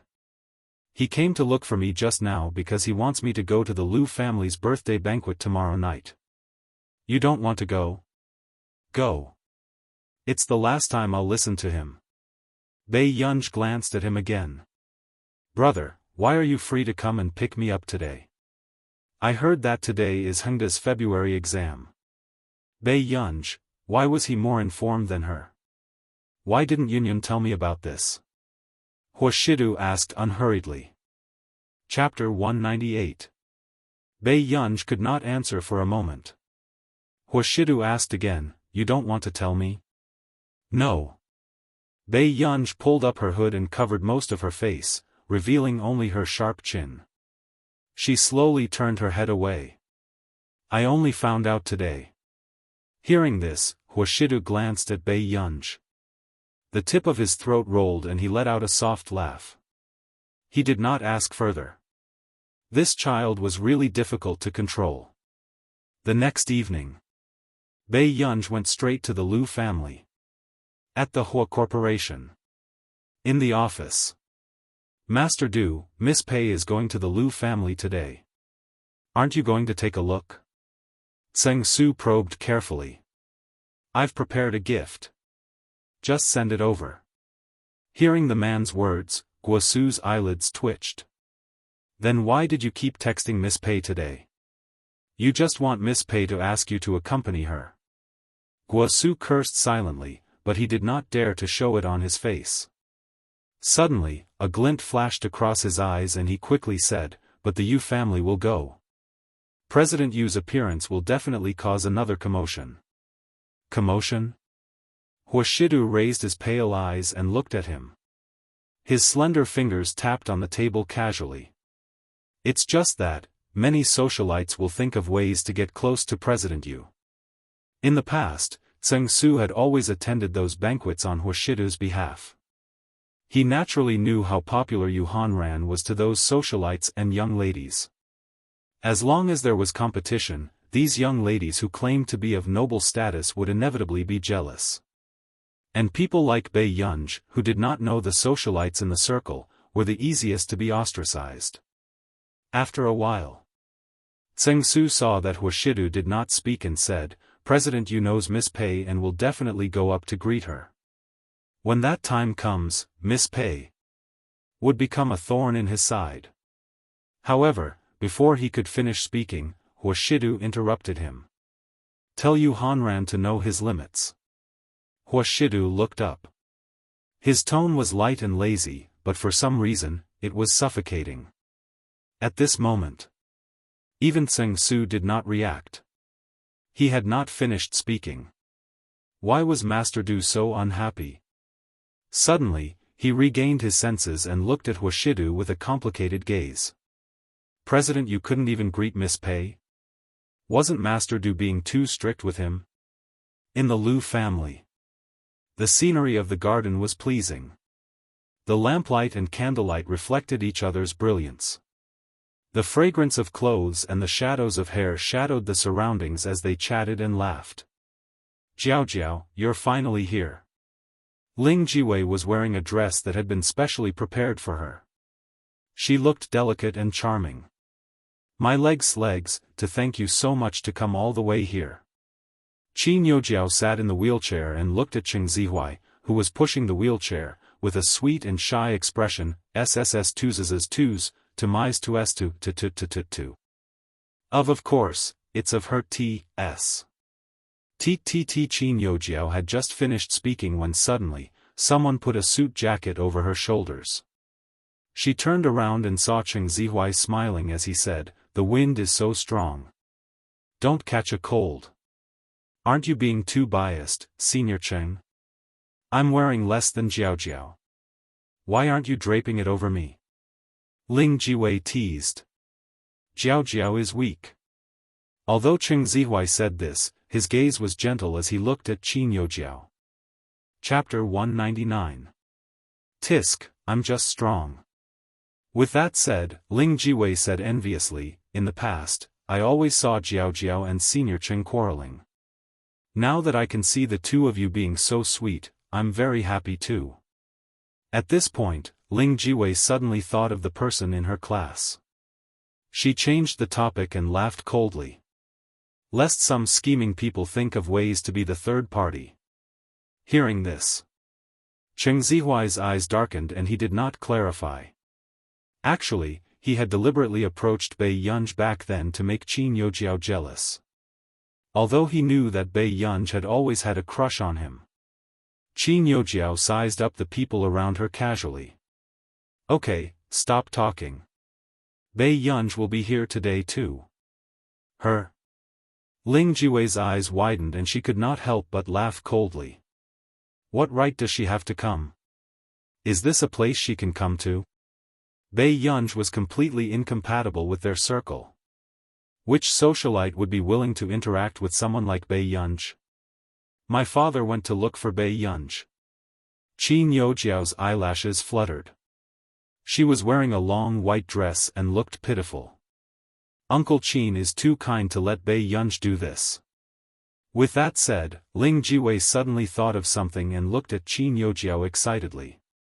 "Oh right, Jiao Jiao, did you know? The Yu family will be here today."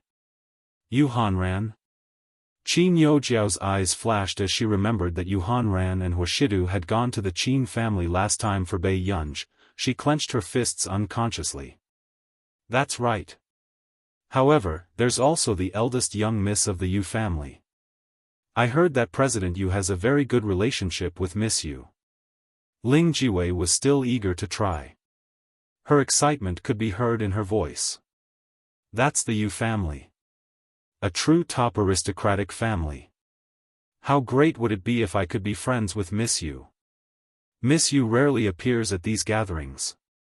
She might not like to make friends. Although Qin Youjiao said this, her thoughts were the same as Ling Jiwei's. If she could make friends with Miss Yu, her status in the circle would also rise. It would also solidify her identity as the eldest daughter of the Qin family. At this thought, Qin Youjiao also comforted herself. Yu Hanran was obviously not familiar with Bai Yunj, and that Mr. Hua, even if he really wanted to protect Bai Yunj, it was just out of interest. Bai Yunj couldn't get close to the Hua family at all. At this thought, Qin Youjiao heaved a sigh of relief secretly and said gently to Ling Jiwei with a smile, "However, if you want to get to know Miss Yu, I can help you." "Really? Jiao Jiao, I told you, you're my best friend." Ling Jiwei was overjoyed. Meanwhile, on the way, Yu Hanran walked in front expressionlessly. His handsome face was dark. "Yu Manran, you're getting bolder and bolder, aren't you? You've been in the entertainment industry for a few years and you're still a D-lister. How dare you challenge me?" Unable to take it anymore, he turned around and looked at Yu Manran, who was wearing earphones. "You're the D-lister." Yu Manran exploded. Yu Hanran smirked and said mockingly, "Among all the girlfriends I've had, there's no one worse than you." Yu Manran couldn't take it anymore and dug out the hot sales of his new album. "Did you see that? I'm already starting to become popular. I'm #1 on the half-year chart." Chapter 200. Yu Manran took a deep breath and looked at him with a fake smile. "I haven't asked for money from my family for several years." "Oh, you've been in the dark for so long." Yu Hanran raised his eyebrows. "Fortunately, you were strong-willed back then and didn't choose to expose your identity. Otherwise, our Yu family wouldn't be able to afford to lose this face. I can't be bothered with you. I'll stay for 20 minutes today." Yu Manran was so angry that he didn't want to talk to him. He rolled his eyes and said arrogantly. She didn't want to make friends with those arrogant people in the industry. Each of them was more annoying than the other. If I find out that you're gone when we leave the banquet today, don't blame me for buying over that lousy company of yours. Yu Hanran also laughed angrily, not wanting to continue talking to this annoying sister. He glanced at Yu Manran with disdain and suddenly thought of the little girl beside Hoshidu. The way she called him older brother softened his heart. It was no wonder that Master Du liked little vixens so much. Who wouldn't like them?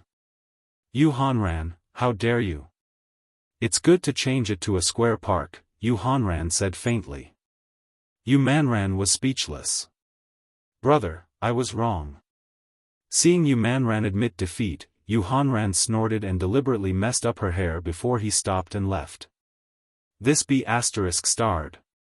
Yu Manran gritted his teeth and entered the banquet in his high heels as if he was here to seek revenge. On the marble ground of the garden, there was a grand piano. Qin Youjiao was carried to the piano cushion by Cheng Zihuai in public, causing many young ladies who were familiar with Qin Youjiao to be envious. I'll listen to you play from the side. Cheng Zihuai smiled and said gently. Qin Youjiao nodded with a red face. Okay.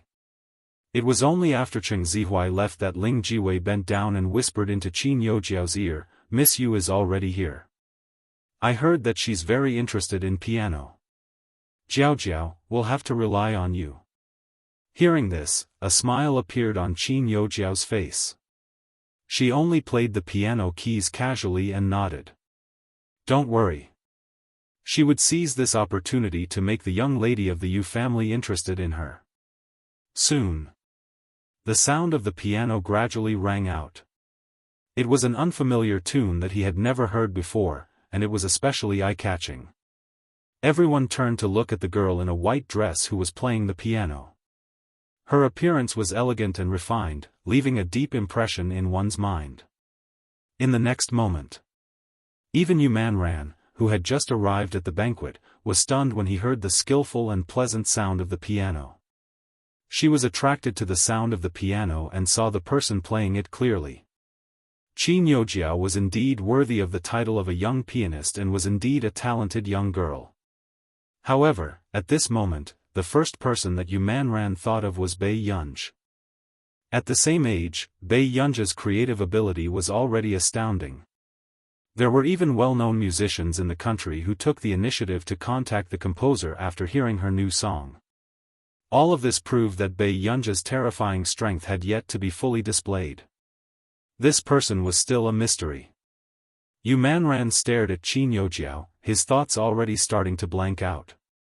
She was faintly looking forward to the scene of that person personally playing the piano. How shocking would that be? Before the piano music ended, the person who had just entered had already quietly sat on the swing in the corner. She leaned against it lazily, her expression languid and arrogant. Her black hair, fair skin, and red dress made her look extremely beautiful. You're tuning in to the Dreamy Chapters YouTube channel. We're so grateful for your support and don't forget to subscribe to join us on this incredible journey through captivating stories. Your generosity through donations truly makes a world of difference, as it's the primary source of revenue that allows me to expand and enhance this channel for you. Thank you from the bottom of my heart for being a part of this adventure.